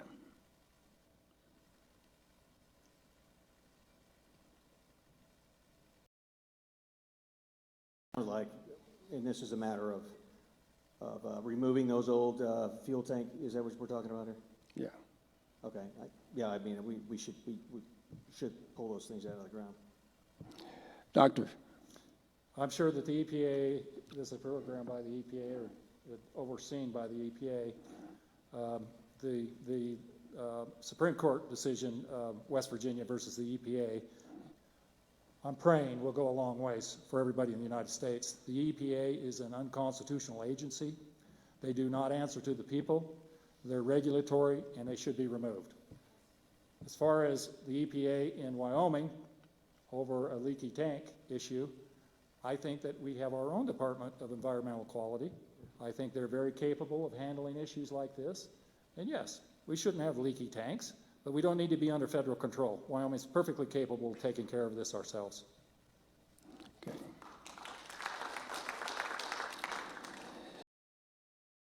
In terms of high lumber prices, what would or could the governor do to revive Wyoming's forest product industry? Well, I think we need to really take a look at all these state lands in particular when it comes down to cleaning out, thinning out both the blue and the green timber. You know, I mean, I know a lot of folks here are paying $8-9 for a 2x4. There's no reason that we should be doing that, particularly the supply that we have in this state. Regrettably, though, over the years we've gotten rid of so many of our mills. But you know, there is a way to get in there and start you know, cleaning these forests out. We have to. I mean, we're going to have to do this simply because you know, we have an impinging natural disaster there. We talked earlier about a lot of the roads that have been closed down. That started during the Clinton administration, shutting our roads down, these logging roads. And this needs to happen because it's just, you know, we have a whole you know, forest full of kindling out there that we need to start doing this, and this will definitely help our economy if we can get this thing going. And that's one of the things I want to do on the state lands. Dr. Rammel. Unfortunately, Brent, we don't have jurisdiction over the forest right now. You're the governor. You can't just say we're going to have a logging industry. You can't say let's go take some timber off national forest land. That's the problem. A governor doesn't have the authority to tell the Forest Service what to do unless Wyoming becomes sovereign over all of its land and resources. If Wyoming had jurisdiction, which it does, there's just never been a governor with guts enough to take it, we could do all kinds of things with the forest.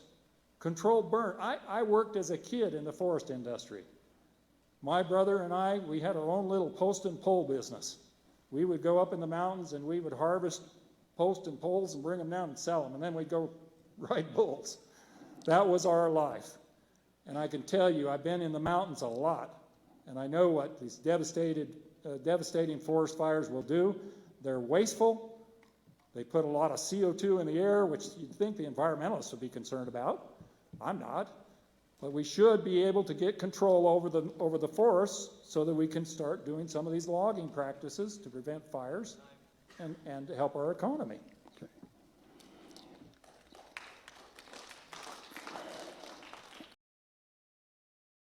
Support an immediate Wyoming state sales tax holiday on motor fuel and non-exempt necessities. Thing I would definitely entertain right now, given the the cost of diesel in particular. I mean, that's the that's kind of the lifeblood fuel that we got across the nation, and you couple that with inflation, and then of course these skyrocketing property taxes. I would definitely entertain anything to get these to ease the burden on the taxpayers out there. So I'm open to discussing anything, but I think we need to take action now, whatever the best plan is out there to do it. I do. Dr. Rammel. I am certainly a tax hawk. Boy, it's the cowboy in me. I don't like people taking tax from me and giving it to other people. But we have got to produce revenue in this state. So on the one hand, you want to cut taxes, which I do. You either come up with a solution for revenue replacement or cut government. I think the government is too big. I think that it should be refined. I think that our problem, Wyoming has the highest number of public employees per capita in the United States. We have got to have a governor to go in and say, we can't have this big government anymore. We have got to refine our roles, and we've got to tighten our belts, and especially with the inflation. I would support a temporary sales tax exemption, except sales tax is the only tax I think we should have. Okay. Yeah, good luck with the permanent employees, Rex. Okay. Well, in what many see as President Biden's obvious deterioration of physical health and mental acuity, I don't know where that came from. Off the teleprompter. We are compelled to ask, Colonel Ben, how's your health? That's good to go. Dr. Rammel. I haven't felt better. It's amazing what campaigning does to your health. I've walked 1,000,000 miles and talked to that many people, it seems, and I'm as fit as I was when I was checking 30,000 head of cows 10 years ago. As a urologist, I can fact check these guys.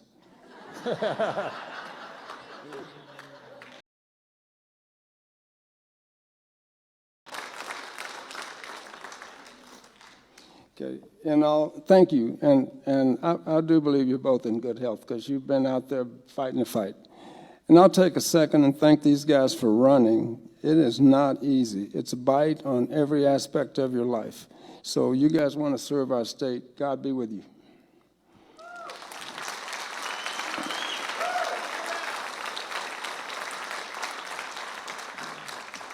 Dr. Rammel. 28 states have a state military force independent of the federal government.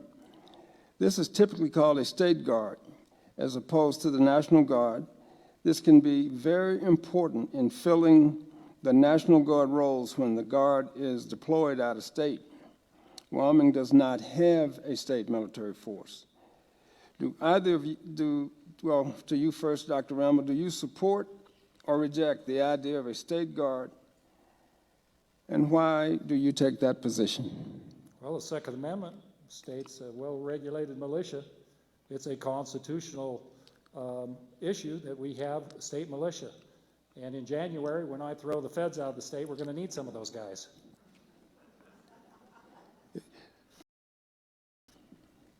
Are you referring to Article 17 of our state constitution? Yeah. Okay, no, I have committed to funding that. I do believe that we need that. Very much so. Okay, follow up for both of you. What do you do about the National Guard? You first, Colonel. If we have a National Guard and a State Guard.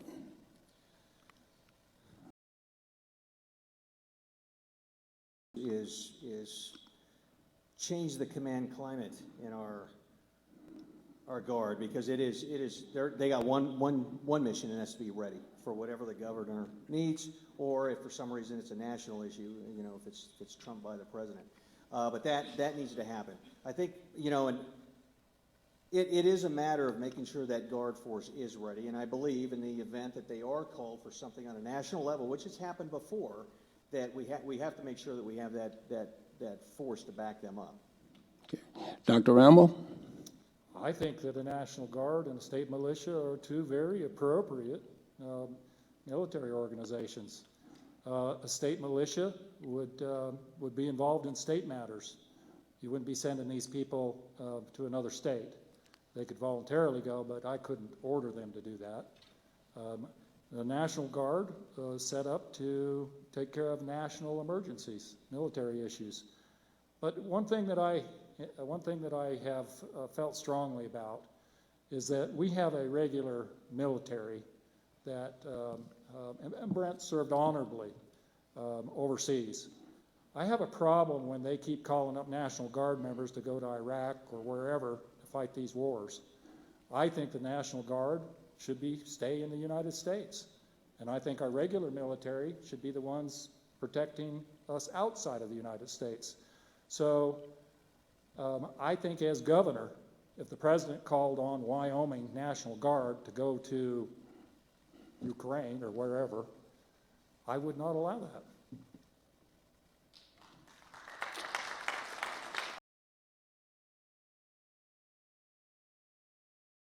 When we get, regrettably, these politicians get us involved in these protracted wars.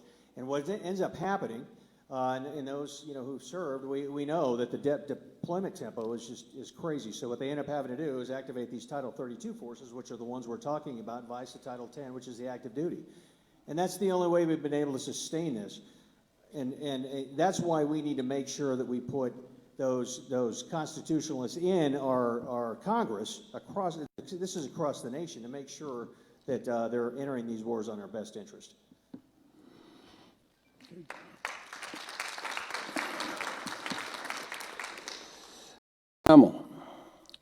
Due to the war between Ukraine and Russia, some think the world is currently at the highest level of nuclear war threat in over 50 years.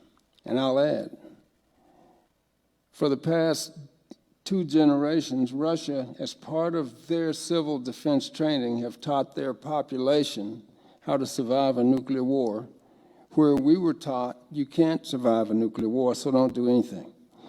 So, with that in mind, do you foresee the need to prepare Wyoming citizens for a nuclear incident? That's a good question. I think we should be prepared for anything, to be right honest with you. I don't know how real that scenario is, but one thing I would say, and I'll compliment the federal government, this is their role. The Constitution gives the federal government responsibility over military issues and foreign affairs. This is their role to get us protected, to protect us and help us be protected. So as governor, I think that we should be on alert and anything that we can do. It's not just with a nuclear war. I mean, there's other things. This country's going to go broke pretty soon. I mean, we need to be prepared for an economy that's going to be upside down. There's a lot of issues we need to be prepared on. Colonel Bean. Yeah, I think it's the job of getting the information out to the public and being as transparent as possible.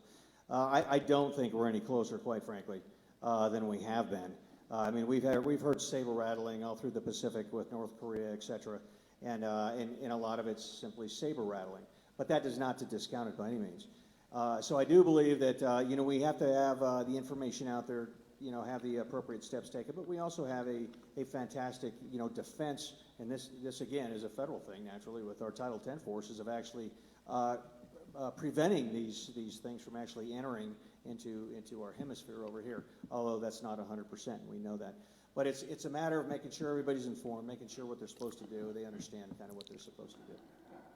Okay. Colonel Bean, what is your position on the Chinese and Bill Gates conducting the first of its kind nuclear experiment in Wyoming? I don't like it one bit, folks. I will tell you that but not this way. I tell you, we should be on the leading edge of nuclear energy, but again, not this way. We have the ability to do it. Anybody who's seen an aircraft carrier or a nuclear submarine do sea trials, I mean, it's unbelievable power. And we need to be on the forward edge of that. But I will tell you that, the lifelong declared President Xi, the one who's actually in control of our Federal Reserve, which actually controls our nation, and nothing happens in Russia and Ukraine that he doesn't know about. And I can tell you that the next issue that's going to happen is going to be over in the Pacific. That's just the way it is, because that's what they've been doing. I do not like the idea that TerraPower, that's based in China, is going to, we put this deal together here in Wyoming, and partnerships matter. Okay, I think that 074, I would have signed that bill also, but 0174, and I believe that's the correct nomenclature, looks like it came straight off of Bill Gates' computer. Advanced natrium reactors, we get no tax revenue off of it. We may have a few janitorial jobs out there, and that's it. And I tell you, this is not the way to do it. The character of the partners with whom we partner matters, and I would not partner with them or the Chinese.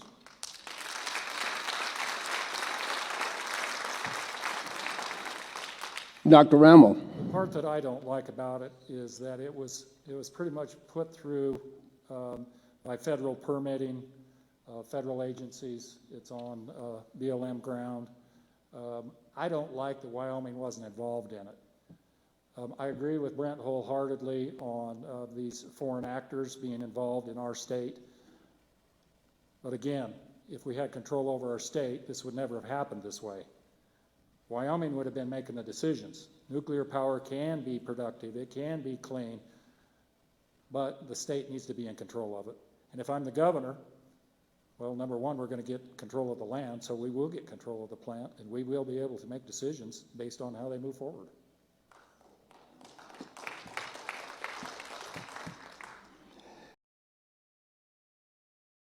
To curb the left-wing indoctrinations of students at UW. That's pretty good. I went to a debate 4 years ago. There was Governor Gordon and myself and Mary Throne, and the abortion issue came up. It was the debate was sponsored by the political science department of UW, and I started talking about my position on life, and these kids started to boo me, and I said, okay, hold it. I just stopped right in the middle, and I said, you know what? You weren't sent to college to act like a mob. You were sent here to become educated people, to listen to other people's opinions, and then make an informed decision. And I said, your booing is totally inappropriate. After the debate was over, the political science director just rushed up to me, and she was so sorry that the students had acted that way. And I said, you know what? If I were the governor, I'm not sure we need a political science department. If you guys are going to act this way, I think this is the first department that gets cut. And I walked away.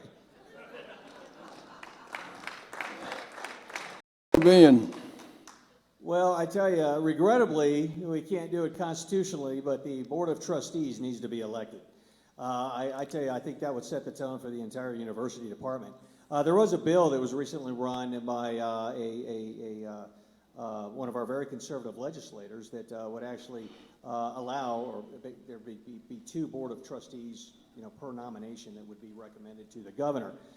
And that's, this is an $800 million endowment, okay, and we are paying professors to basically very much what Rex is saying is to say how bad Wyoming is, okay, and we've got to stop this. I mean, we shouldn't be paying, this is a land grant university, okay, not a liberal arts university as referred to by the incumbent, okay, it's a land grant. So we got to focus on what our college or our university system was really based on in the first place. But just like with the gubernatorialship, it starts at the top, and it starts, I do believe, with the Board of Trustees. So we have to hold them accountable. I do believe that we've got to start cutting back on some of the funding that we send to UW, particularly when they're teaching all this wokeness, okay, and teaching our teachers to teach our kids about CRT, DEI, SEL, etc.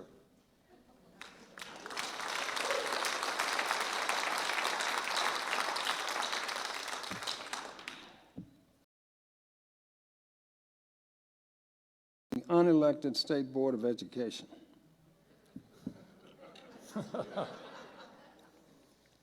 Well,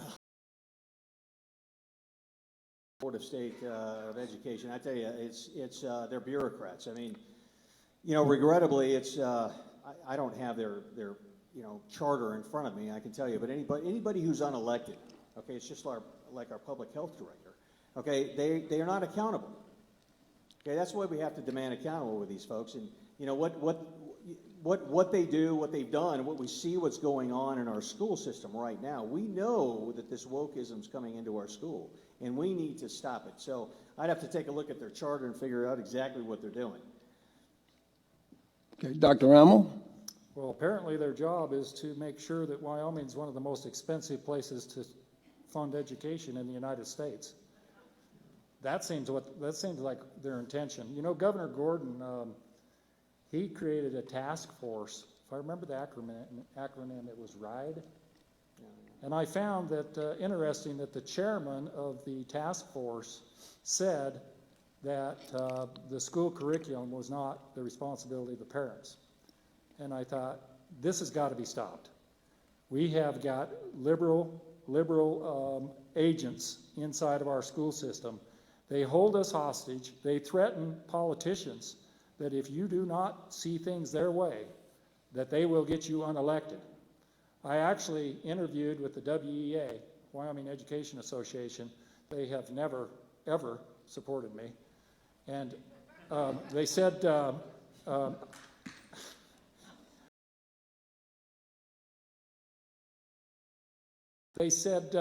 you believe in school choice? And this was 3 of them. And I said, I'm a Republican. I believe in school choice. And it was like, you think that you can pressure us to remove ourselves from this principle? It is a foundation principle in the Republican platform. But they are a very strong force, and they misinform the education people to think that the Republicans are evil, and then they instill this idea that money solves all problems, which it doesn't.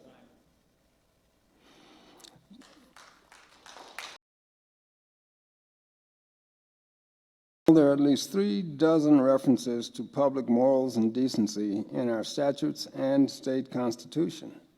What can you, as governor, do to promote decency, morality in our libraries, schools, colleges, and other public institutions? Well, the trigger law on abortion was a good start. We need to make sure that that is enforced, which would be my honor. But there's one other issue that needs to follow up. I think it should be illegal to have same-sex marriages in Wyoming. I do not agree with it. We are a Judeo-Christian country, and it is an immoral act. I do not disparage these people if they want. They have liberty. Liberty is one of the greatest things. It is the greatest thing we have next to life itself. If they want to act in that way, I support it. But do not make marriage something so trivial that you can marry anybody you want. Marriage is instituted by God between a man and a woman, and if I'm the governor, I will advocate that same-sex marriage become illegal in Wyoming.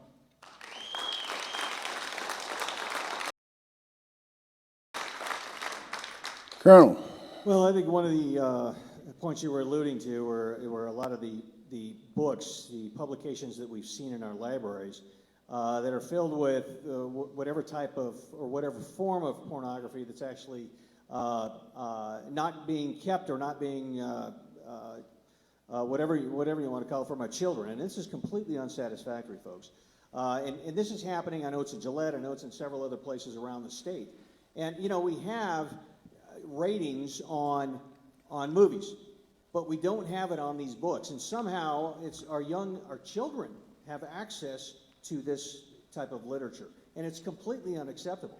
And we have to push back against this secular devolution. And I tell you, until we do, it's going to keep coming, and it's going to keep coming, and it's going to keep coming. And we got to make sure that we understand and define the truth, because we know what the truth is, and we've got to get rid of this garbage in our schools.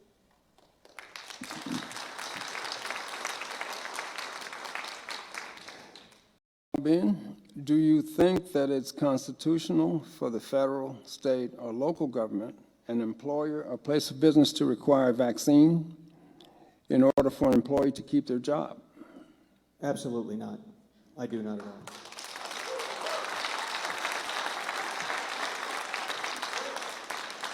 Rammel. No. This is a liberty issue. And like I said earlier, I think that Mark Gordon crossed the line.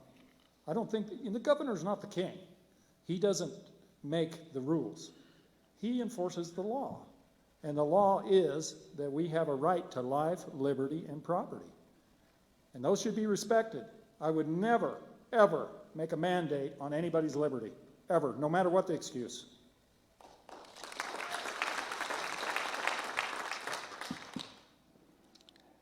Dr. Rammel, do you support or oppose the right of Wyomingites to seek out and use alternative therapies as those recommended by CDC and FDA? Absolutely. It's a liberty issue. Yeah, I don't know that it doesn't even matter whether they work or not. If they want to try it, fine. That's the way it should be. And some of them actually do work. That's the thing. You know I'm a veterinarian. Ivermectin. I use ivermectin for the last 30 years. There have been people's lives that have been saved using ivermectin. Does it save everybody? I don't know. But they should have the right to try.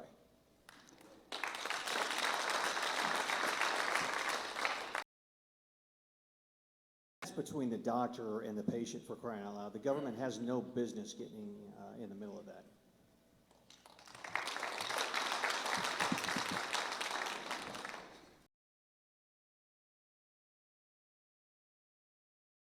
Pharmacists to write or fill prescriptions for therapies like ivermectin and hydroxychloroquine. Oh, if they're prescribed by the doctor, then they should be doing it. They absolutely should be doing it. Dr. Rammel. Doctors have liberty issues also. They don't have to prescribe anything. But there are doctors out there that I think there's a number of them in Wyoming that would be happy to prescribe whatever. So don't put the doctors in a shell and say you have to do this because these people want it. There are plenty of people out there that do support these things. I, for one, would certainly prescribe ivermectin for your dog, not yourself.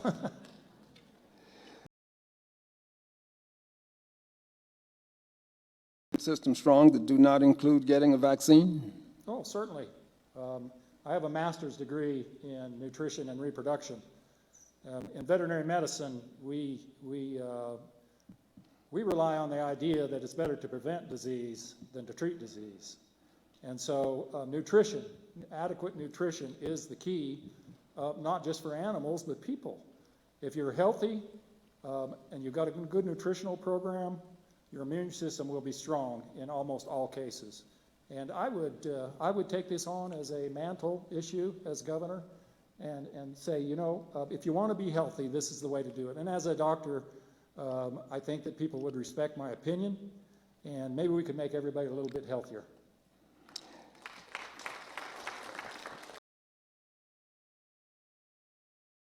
Out there, and I do, you know, it's up to us to you know, maintain, you know, a level of physical fitness, you know, et cetera, our diet and everything like that. I mean, there's ways to prevent this just by maintaining good health, getting adequate sleep, et cetera. And I think it is, you know, and Wyoming lends itself to that. We are very much an outdoor community, and so we should foster that and promote those type of programs, you know, in lieu of some of these other, you know, forced medications. Colonel Bean, do you think parents have the right to make health care choices for their children? Oh, absolutely. Yes, sir. Doctor. Parents are, they're responsible to raise these kids, not just in health issues, but in moral issues too. But it's a matter of liberty. We can't tell another parent the way they should raise their kids. I wouldn't want them telling me how to raise my kids, but we can show them the way. There are parents out there that are probably a little neglectful in some areas, but you don't force them to do anything. You show them the way by your own kids. And I'm very proud that I've raised 4 very, very talented kids. And I've got a bunch of grandkids that are equally as talented and that I'm proud of. And that's the way to do it. You show them what a good family is, the best you can do. Show them what a good family is. Show them the way.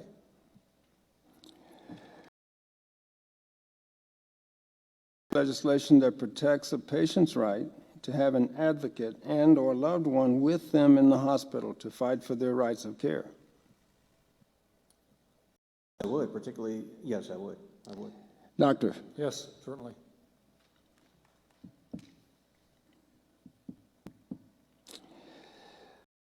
talk to us about your parameters when considering the possible closure of businesses, schools, and churches in a future pandemic. It wouldn't happen if I'm the governor. That is that simple. Just would not happen.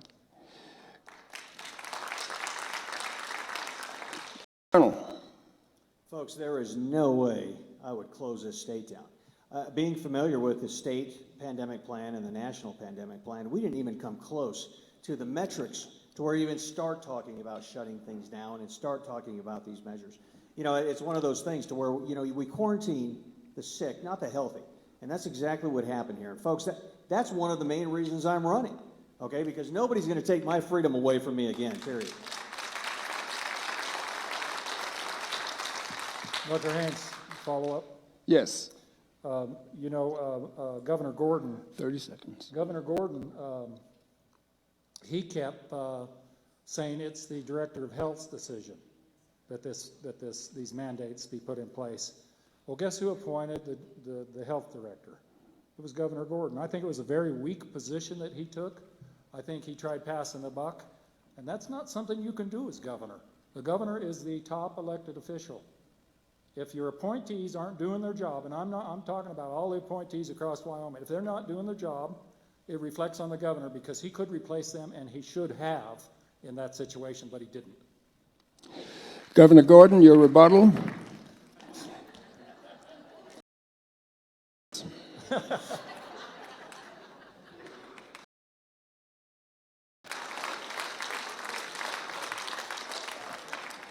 Colonel Behan, if the Biden administration subjects the public health of the United States and Wyoming residents to the dictates of the World Health Organization, how will you push back? Come down to none of our material possessions matter if we're not free, because if we're not free, we don't own them. And I tell you, each of us has primacy over our own healthcare decisions. And I tell you, I would not implement any of this. I mean, there was a treaty that was just discussed here last May, or just last month, I guess, and it's very dangerous. Okay, because we have the WHO now that's going to come in, basically into this country, into our lives, into our houses, and start dictating how we're doing business. And folks, I will do everything I can to push back against that and fight against it because they have no business doing that.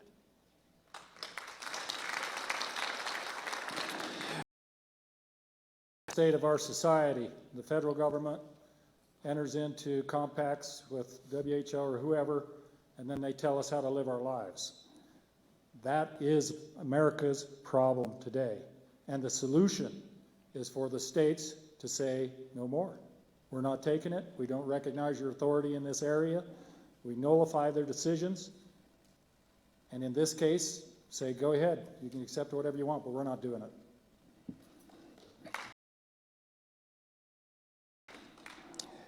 Dr. Rummel, what is your position on the two-headed monster of the energy crisis and climate change? Is there a balance? Number one, I don't believe in climate change other than what happens naturally. We had a pretty good winter and a pretty wet spring. A lot of the reservoirs are full. I thought that this might actually, maybe this is the reason Mark Gordon didn't show up tonight, because after the Biden moratorium on new fossil fuel leases, there was a press conference in Casper, and he was emboldened by what Biden had done. And he said, quote, "Climate change is the single most important issue on Earth." I think when I heard that, I said to myself, if the people of Wyoming knew that that was his position, he will never be reelected. Climate change is full of misinformation and junk science. And I think that carbon capture is the biggest problem of them all. It's expensive and it doesn't work. So as far as solving this problem, you know my answer. We take control over the land. As far as climate change goes, I think I just read that Europe is going back to coal and trying to get off Putin's oil. The article said the Green New Deal is dead. And I think it is. And if it isn't, by the time I'm governor in January, it will be then.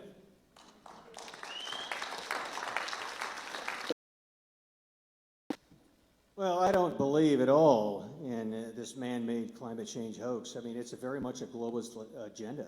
I mean, it's all aimed at guilt. It's all aimed at getting us to open up our pocketbooks and transfer our wealth. It's just like these other things, critical race theory, all these other things that are out there. They're all triggered at guilt. I mean, there is no conclusive evidence at all, okay, that man's contributed to any of this. And therefore, it's not a two-headed dragon.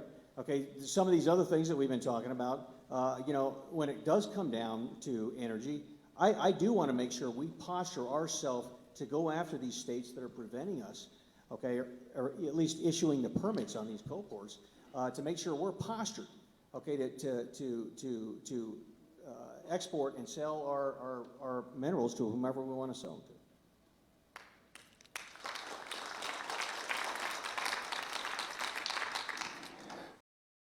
Do you support or oppose an increase in the tax on the wind and solar energy we ship to California, Oregon, and Washington?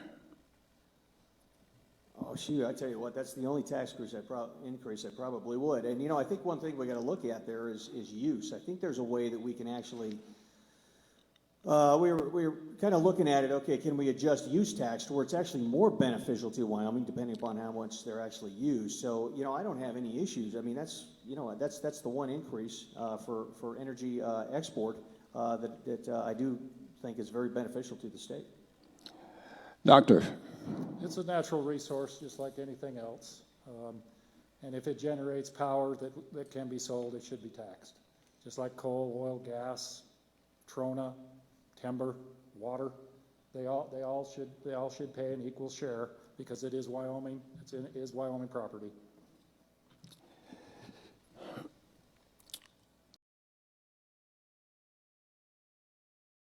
Because of the refusal or resistance in Oregon and Washington to our deep water port on the Columbia River, that Wyoming should cut off the delivery of wind and solar energy to Pacific Coast states. What are your thoughts? It's not a bad idea. It's not bad at all. Oregon, they're sovereign states too. Some people think that we can force them to take our coal. But they can actually say no. But I like the idea of a little strong-arm negotiation.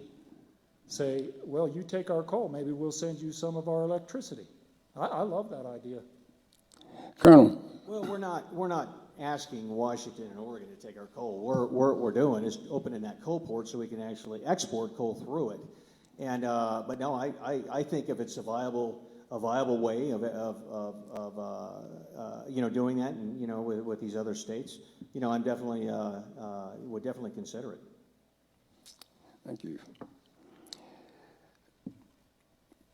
Ben, currently Wyoming has rules about contracts for public projects using Wyoming contractors, and yet there are loopholes big enough to drive a Mack truck through, pun intended. If you're elected governor, what will you do to close those loopholes?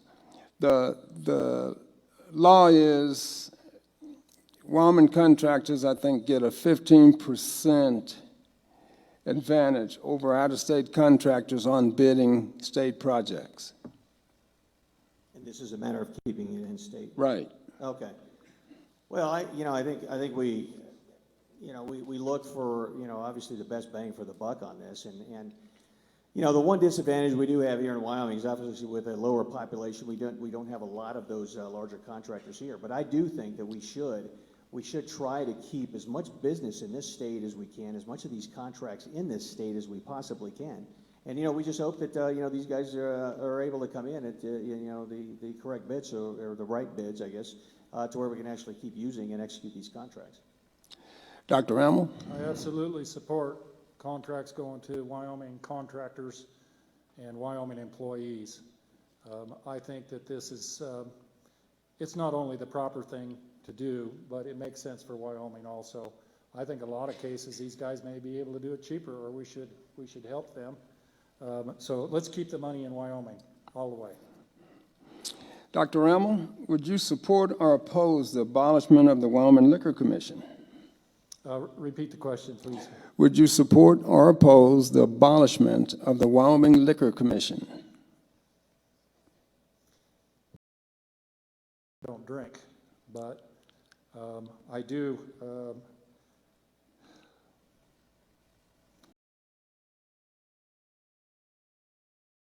I don't know that it's something that the state should do. So if we're going to serve alcohol, then there probably ought to be an agency that oversees it. But I would want to look and see how it's being overseen, and to make it fair for everybody, because I know there's a lot of people like to take a drink. Colonel? Yeah, I mean, I think we saw this about 100 years ago, and we saw that it was not, that it didn't work out too well. But yeah, I drink very little, and I think it's one of those things that I'm not a proponent of regulation, but there may be those things that do need regulated. So I'd have to really take a look at all the details behind it. Thank you. Colonel Bean, Wyoming has over 200 boards and commissions. If elected, would you make it a priority to review these entities with an eye toward eliminating some of them?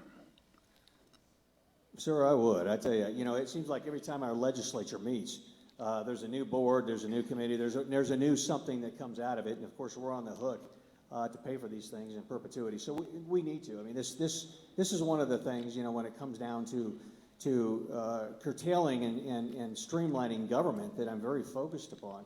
And we have a lot of these legislators that like to be on a lot of these committees throughout the year because they get paid to be on these committees. And so we got to figure out what are redundant, what's actually required, what aren't required, and then start getting rid of these committees that way, because it's us, it's our tax dollars that are paying for all of these. Right. Dr. Rammel?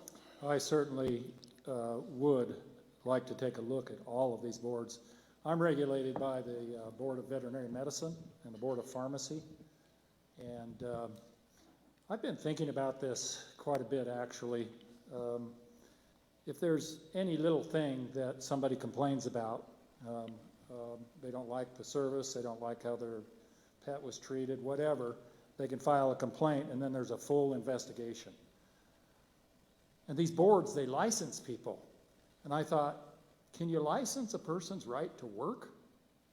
25 years ago, there wasn't a great percentage of occupational licenses. But today we have nearly 100 occupations licensed. You have to be licensed to be a barber in this state. You have to be licensed to be a landscape architect. I mean, there's a bunch of these things that I think need to be removed. We need to make it free so people can work. And all these other boards that he's talking about, I think they're restrictive also. So I would like to take a knife to these things and say, we don't need that one, and we don't need that one, and we don't need that one. Okay, thank you. Well, Dr. Rammel, do you support or oppose the direct election of the UW Board of Trustees, the members of the Wyoming Transportation Commission?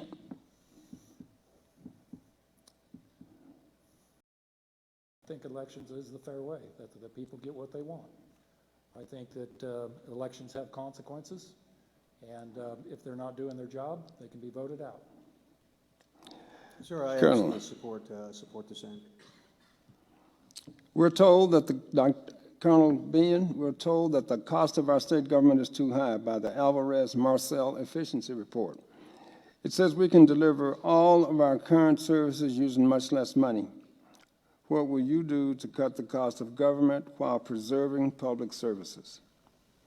Okay, well, I'm not familiar with that report, but I do believe, I don't think we have any idea, quite frankly, how much money it really takes to run this government, because the last audit I could find, and I'm talking wall-to-wall, top-down budgetary audit, was back in the late 80s, and it was shortly before then that we actually got rid of our examiner, which used to be a constitutional elected position. And so I look at this, and it's like, okay, we have got to transition to cash-based budgeting. We have to. And we're going to do performance-based budgeting where we can. Performance-based being to where that whatever that department is or entity, that they have to perform certain or meet certain key performance parameters in order to continue to receive funding. And we have to do that. And this is a matter also of putting those audit authorities back to where they belong. Okay, right now, under the governor's office, he's got a lot of audit authority. Okay, a lot of that was actually brought over there when we changed to a state auditor, and the reason why they did that is because there could be a perceived conflict of interest with the auditor, who's really a comptroller, writing checks and actually doing an audit. Okay, now I know there's a way to firewall that, but I also do not believe that that those audit authorities should be under the governor simply because of the perception of conflict of interest. So we have to reshuffle this deck here, and we have to go to that budgeting system because, folks, it's the best way to do it. These are all of the questions. Good. Does your mic go down a little bit more? Yeah. Just point it down towards you. All right. Dr. Rammel?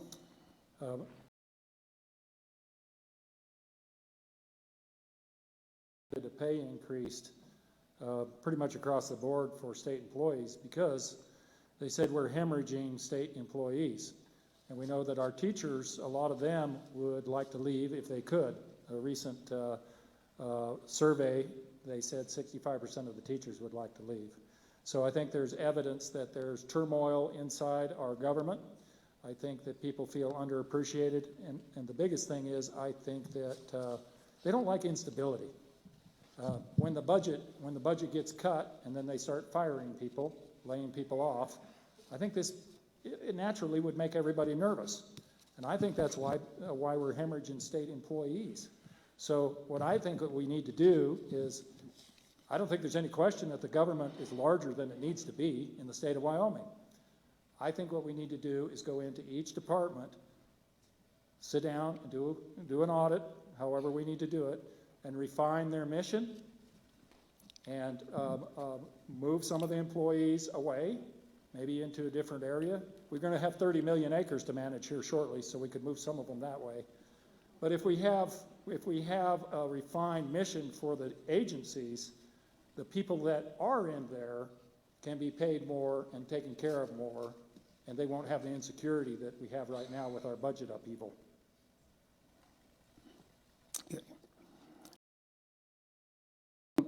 Dr. Rammel, are you going to restore the 16th Amendment back to its original intent? Boy, would I love to do that. 16th Amendment gave Congress, gave the IRS power to tax us individually.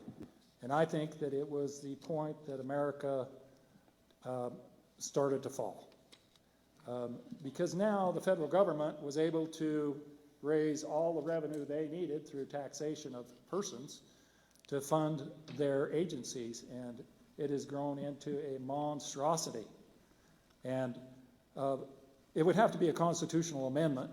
The governor of Wyoming does not have authority to repeal the 16th Amendment to the United States Constitution. But I certainly would do everything in my power to suggest to the states that this was a bad idea, that we need to go back to tariffs and excise taxes to fund the return of a limited federal government. After the states rise up and take away a bunch of their powers, a bunch of these unconstitutional agencies, we get the federal government back where it's supposed to be, and then we tax it through tariffs and excise taxes like it was intended to be.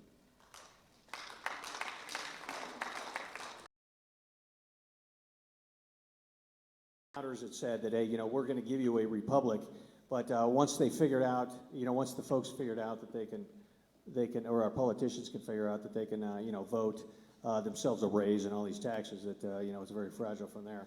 But I think I agree with a lot of that. I think it's one of those federal overreach things that we've seen through the IRS that keeps encroaching and keeps encroaching, and we know now that all of our money's electronic, and whether we pay it or not, they're going to somehow get it. They're going to reach in there and get it. And so we really have to push back as states, but we have to collude together to make this happen with other states.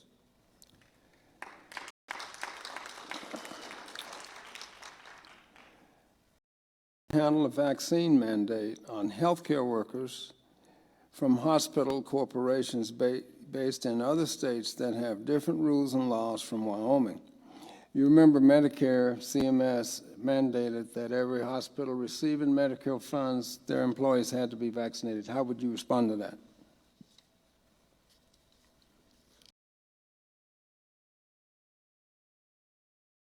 your business is based outside of the state. I think one of the things, you know, when a business comes in here, that they have to swear allegiance naturally to our Constitution, which basically says in there that the individual has primacy over their own healthcare decisions.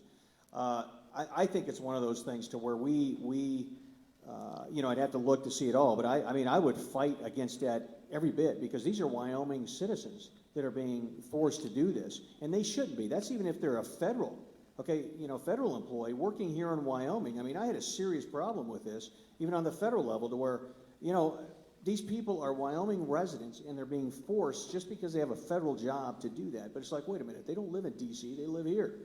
So, I think it's a matter of pushing back on that very hard, and you know, particularly as the governor, and really laying it out on these guys. Thank you. Doctor? This may be a good place for some negotiations. Say, you want us to treat your people like we want our people treated, then you need to agree with us. And I think a governor could meet with the authorities in another state, and this could be worked out. It's certainly a position for a governor to go to another state and work problems out between the states and remove the federal government from the middle of it. So that would be a good approach that I would like to look at. Okay, Dr. Ramble, how do you plan to use the oil and gas revenues from rich producing counties versus poor producing counties? An example given here is Campbell versus Teton. Well, Teton's a liberal county, so they shouldn't get any money.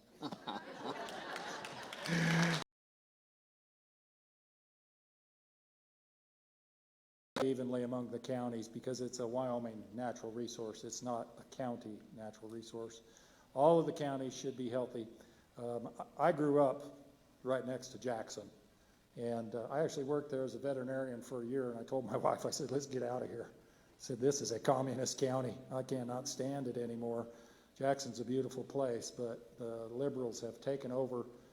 You can't even sell your property without their permission. It's unbelievable what's happened. And I think that as a state, there should be legislation passed that limit the amount of authority they can have over a person's private property. But as far as distributing assets of Wyoming, it should be based fairly between counties. Yeah, I agree with that. It should be based fairly between counties. Okay. Colonel, why should a dangerous juvenile's case be sealed so that he can buy a gun at the expense of the safety of the Wyoming people?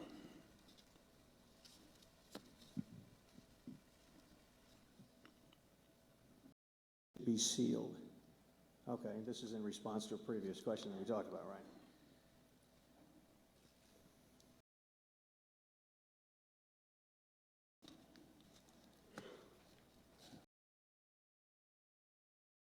We need to give,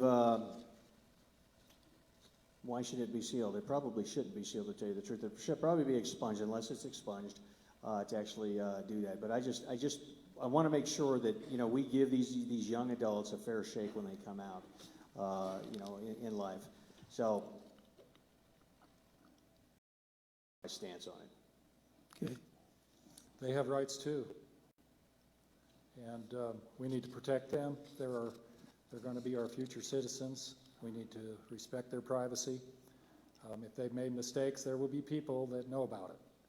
But I don't think that we need to expose them and make them criminals in society for the rest of their lives.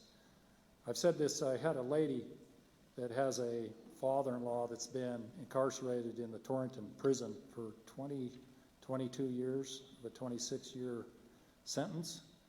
And I told her that I had volunteered out there with those prisoners. And it was a real eye-opening experience.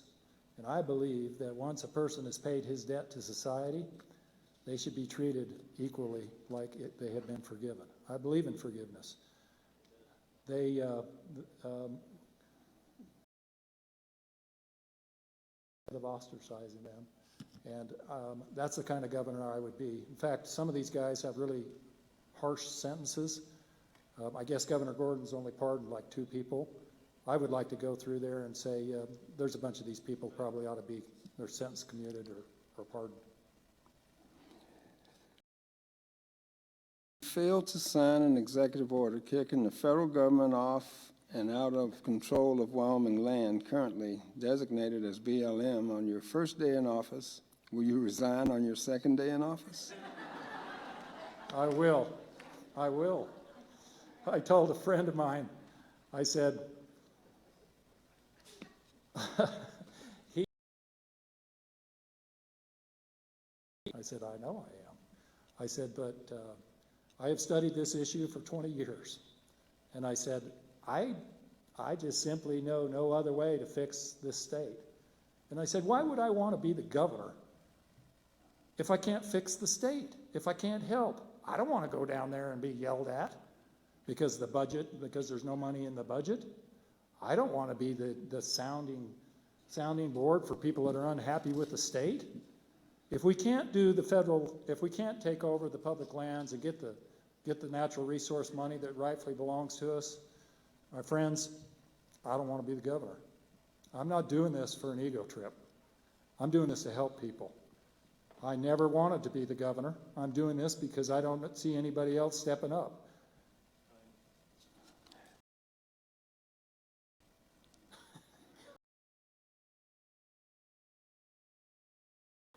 All right.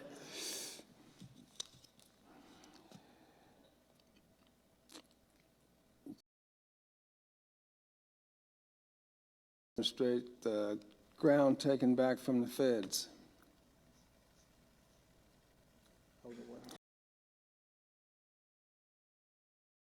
Of ground taken back from the feds.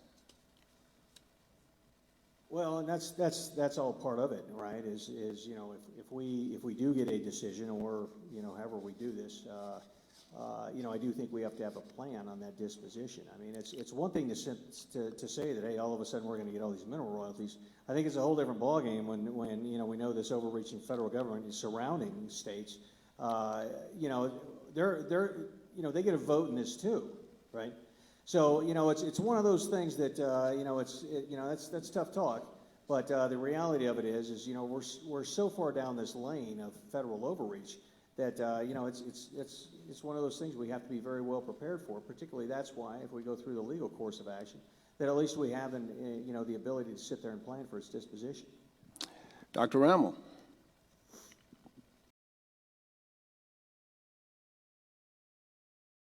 Million acres of natural resources.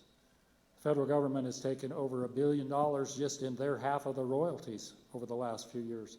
There's plenty of money to administer it. And not only that, but there's plenty of money left over that we can leave in the counties to offset the property taxes. This is a major issue in this governor's race. Number one, our absentee governor, he is an environmentalist.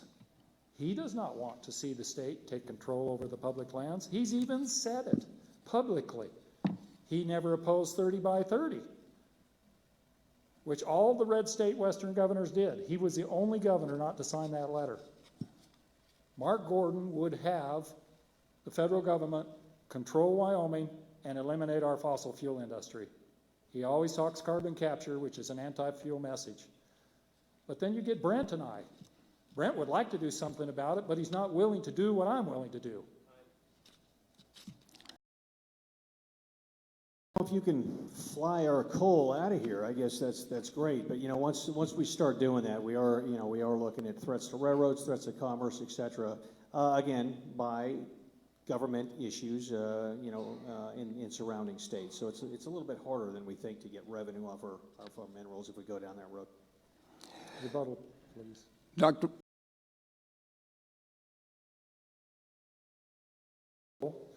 We convert that coal to electricity. 30 seconds. If they don't want our electricity, then they can go ahead and have brownouts and blackouts. They will eventually come around because this country is addicted to electricity. I'm telling you, this will work. But you have to have a governor that's going to see this through. There is no other viable plan. Brent hasn't put a viable plan together. Mark Gordon certainly hasn't. If we continue down this road, we're going to be broke.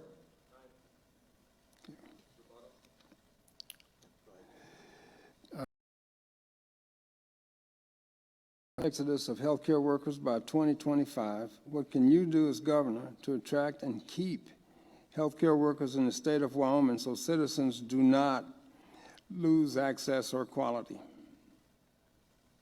I think this is it's just another part of the big problem. The federal government really controls our health care. We have Medicare for the seniors, Social Security. We have Medicaid for the poor. And the people in between, they work for employees. They get tax credits through the federal government. Until the federal government is removed from health care, we're going to continue to have problems. The solution is that Wyoming takes care of its own, in cooperation with the states around us. Colorado, Utah, Billings, they have major medical facilities. I say the governor goes to these other states and we work something out so that we take care of ourselves. We've got to cut off the control of the federal government over our lives. That is the key to this whole thing. They are destroying the United States. And if I'm the governor, I will light that fuse on day one. And I'm telling you, everything will start going the right direction.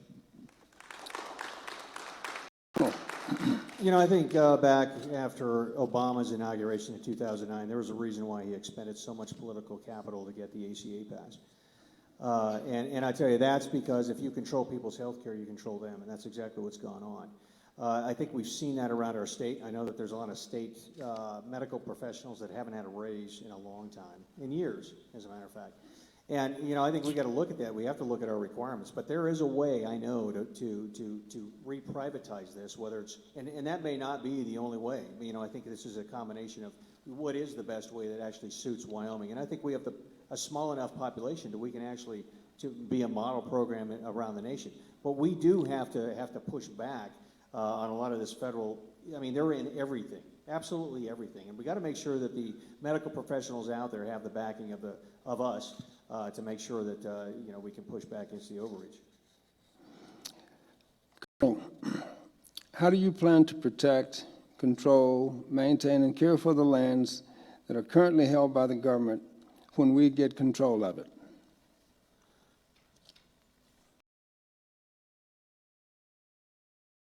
We got to have a plan to do this. And, you know, we have to figure out what exactly the requirement is, because it all comes down to full-time employees or those type of people that are actually going to manage this. And, you know, I think it's going to be a significant task to do it, you know, when the time comes. And, again, that's what the whole posturing part is okay, let's figure out what the requirement actually is to maintain and manage these lands, because we're going to have to do it, you know, if that action is taken. So, you know, again, it's a matter of planning. That's my whole career has been around planning to plan to plan, and then you implement those plans based on requirements and to carry it out. Thank you. Dr. Rammel? We don't get control of our 30 million acres of natural resources if Mark Gordon or Brent Bean are the governor. I'm willing to do. They're going to file lawsuits if they even want to. Mark Gordon has never tried to get the lands back. He talks a good talk. He gives lip service to the fossil fuel industry, and then he turns around and does everything he can to oppose it. He's made no strong stances. He's not a strong governor, and he will not get that land back. And Brent, you're not going to get it back either, so you don't have to worry about what you're going to do with control over it, because lawsuits are not going to do it. I'm assuming that's your path. Well, I'm trying to figure out what your plan is to manage this. You don't have a plan to manage it. It's very simple, Brent. We have $1 billion. $1 billion comes with this move, this executive order. Sure. You don't think we have the people in Wyoming that we could put in place that would know how to manage the fossil fuel industry? Well, you tell me, Rex. They're timber looking industry? for your plan. I'll tell you, because I've lived here my whole life. Well, that's great. That's how I understand how this would happen. And that's how you don't understand. You haven't been in Wyoming for most of your life. You don't understand this issue.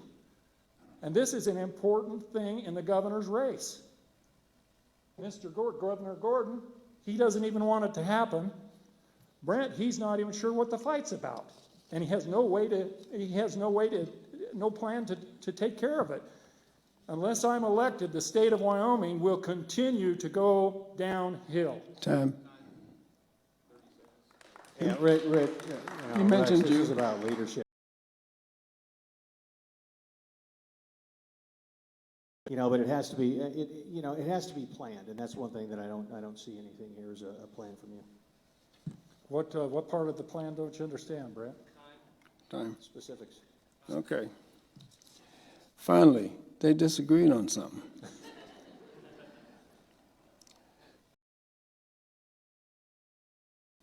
Of a Wyoming veteran, Vietnam or otherwise, to show respect for their service. What? A lot of these type things are a mandate for the governor to show up, and I know where this is going because the governor didn't show up on one of these veterans, and he was wrong. He was wrong to ignore it. They deserve to be honored, and I would attend every one of them and give them the maximum respect that I could as the governor of Wyoming.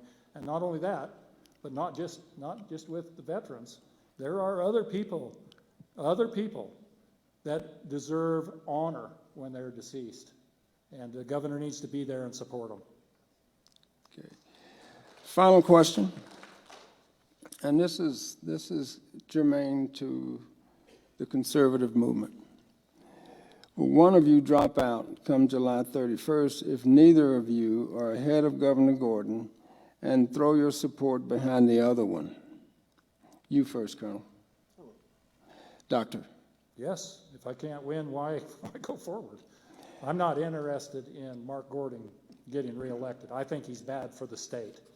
He's made too many mistakes, and I absolutely believe he is a radical environmentalist in sheep's clothing. He is a wolf in sheep's clothing. He's a nice guy, but I'll tell you, behind closed doors, he's talking to his buddies about how to destroy the fossil fuel industry. One of his best friends is Armory Lovins. Armory Lovins, comes from Mark Gordon himself. He's been friends with Armory Lovins since he was 14 years old. Armory Lovins is one of the most radical environmentalists in the United States. He was chairman of Rocky Mountain Institute. He wrote the book, Winning the Oil Endgame.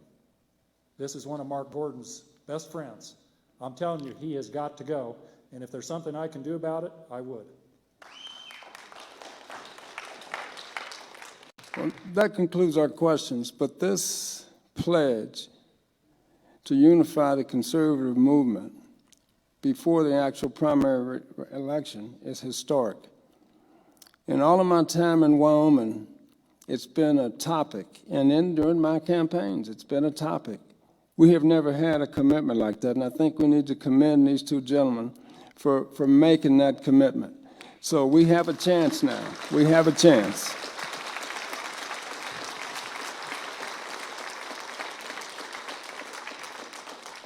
Again, I thank you all for coming out, and my hat's off to the Wasatch County Republicans.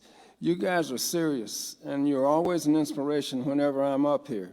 But it looks like we got a real good chance in this fight, and my hat's off to both of you. Keep up the good work, and keep going on down the road. God be with us all. Thank you.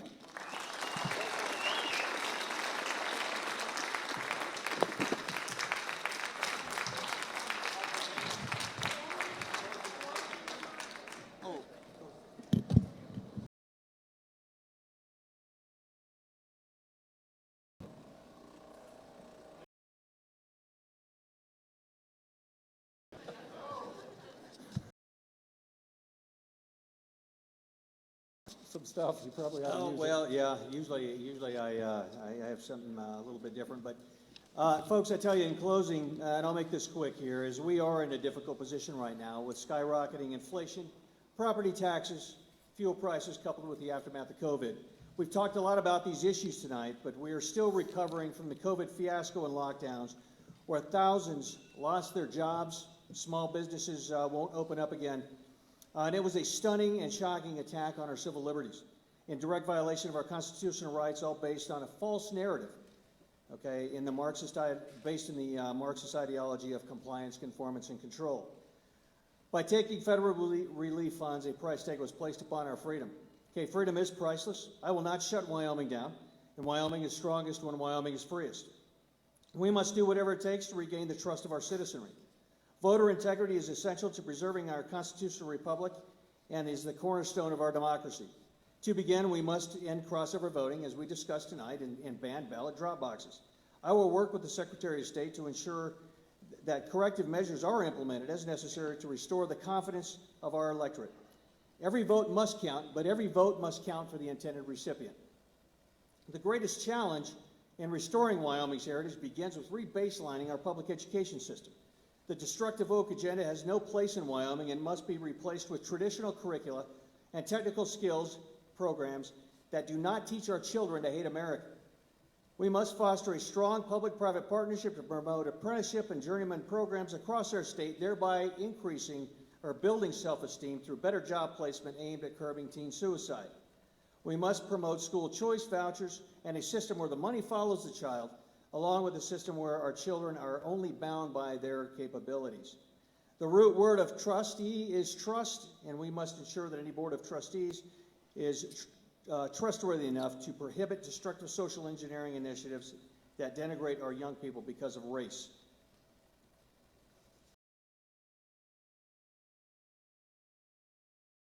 Must be not be stifled by false narratives of man-made climate change. Wyoming is the Saudi Arabia of America, and I will turn the Attorney General and Legislature loose to pursue those legal actions against any entity that prevents us from producing and selling our products to markets of our choosing. Our energy is the basis for our national and state sovereignty and fuels ocean-going ships, trucks, trains, and automobiles. I want to restore and modernize our refineries, power plants that have been allowed to lapse into decay. I want to modernize our banking system to better support energy retrieval and transport. I propose we fight climate change by planting trees instead of expensive, unproven, and highly subsidized carbon sequestration. As we talked, we don't have a revenue problem in this state. We have a spending problem. Again, I want to restore these authorities, those audit authorities, to their rightful place, as previously mentioned. And we need to transition to cash-based budgeting along with performance-based where we can. Our agricultural products feed the world, and we must promote greater self-reliance through expanded agricultural processing capabilities that benefit both the producer and the consumer. As governor, I will do everything I can to promote the Second Amendment of our Constitution, because I know that the Second Amendment was put in there as the final check and balance against tyranny. I will not allow any red flag laws to be implemented in the state of Wyoming. The same doctors who followed Dr. Fauci and refused to dispense life-saving medications are the same doctors that would determine whether or not we can own a firearm. Not on my watch. Since the reversal of Roe v. Wade, right to life is now a states' right issue, as it should have always been, and it is my belief that life begins at conception, and I will defend it as such. Together we can restore Wyoming. Protecting personal freedoms, pursuing government accountability, and promoting state sovereignty is our path to making Wyoming the freest state in the nation. But we need to send those principled conservative legislators to Cheyenne and to D.C. Now, I ask for your vote, folks, on August 16th. And we can take back Wyoming and make America great again.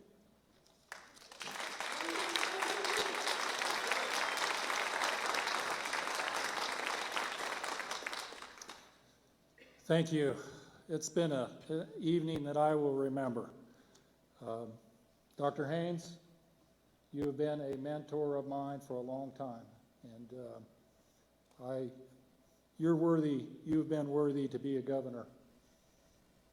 If I am elected, it would be an honor to have you help me. Brent, I appreciate your service in the military, and you're a good man. I can see that. Your heart is good, and you've served faithfully. All I have to offer you, my friends, is my life. I have spent my entire life not too many miles from this very spot. I grew up over by Yellowstone. I know the mountains. I love the mountains. That's my sanctuary. That's where I go to get away and feel free, remember who I am, get close to God.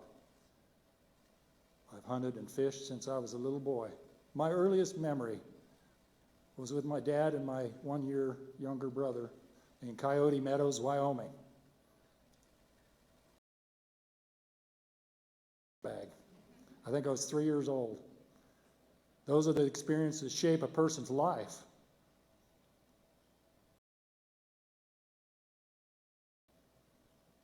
He taught me how to work hard. He taught me the meaning of morality and what's important in life and how to treat your family. I grew up a rodeo cowboy. That was our hobby. My brother and I, we rode bulls. It's a great Western tradition. And I've now paying the price for some of those bad mistakes. But it was all Wyoming.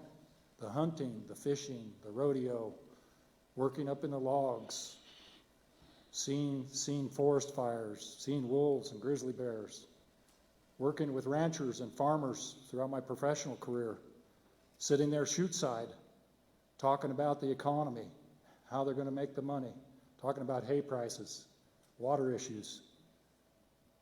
I know a lot of people that are miners that work hard, and they're seeing their industry threatened, and they don't know how to take care of their families. All I can do is offer you who I am through my life's experience. God gave me a strong heart. He certainly did, and I'm a maverick, I know it. Nobody thinks quite like Rex Rammel. But I'm telling you, there's an opportunity here that has never been presented in the United States as I know it. Biden is weak. His puppeteers have moved them across the line, and they are threatening the very America that we all love. It's time to fight. It's time to fight. We have run out of options. No more lawsuits, no more promises, no more big talk. It's time to fight. I promise you, I will sign that executive order. And I will be there, and you're welcome to attend when we walk these managers out of the state, voluntarily or in handcuffs. We will start a states' rights revolution. I promise you the other states will join us, and it will go through the United States, and we will take America back. My name is Rex Rammel, and you should elect me so you can see what happens.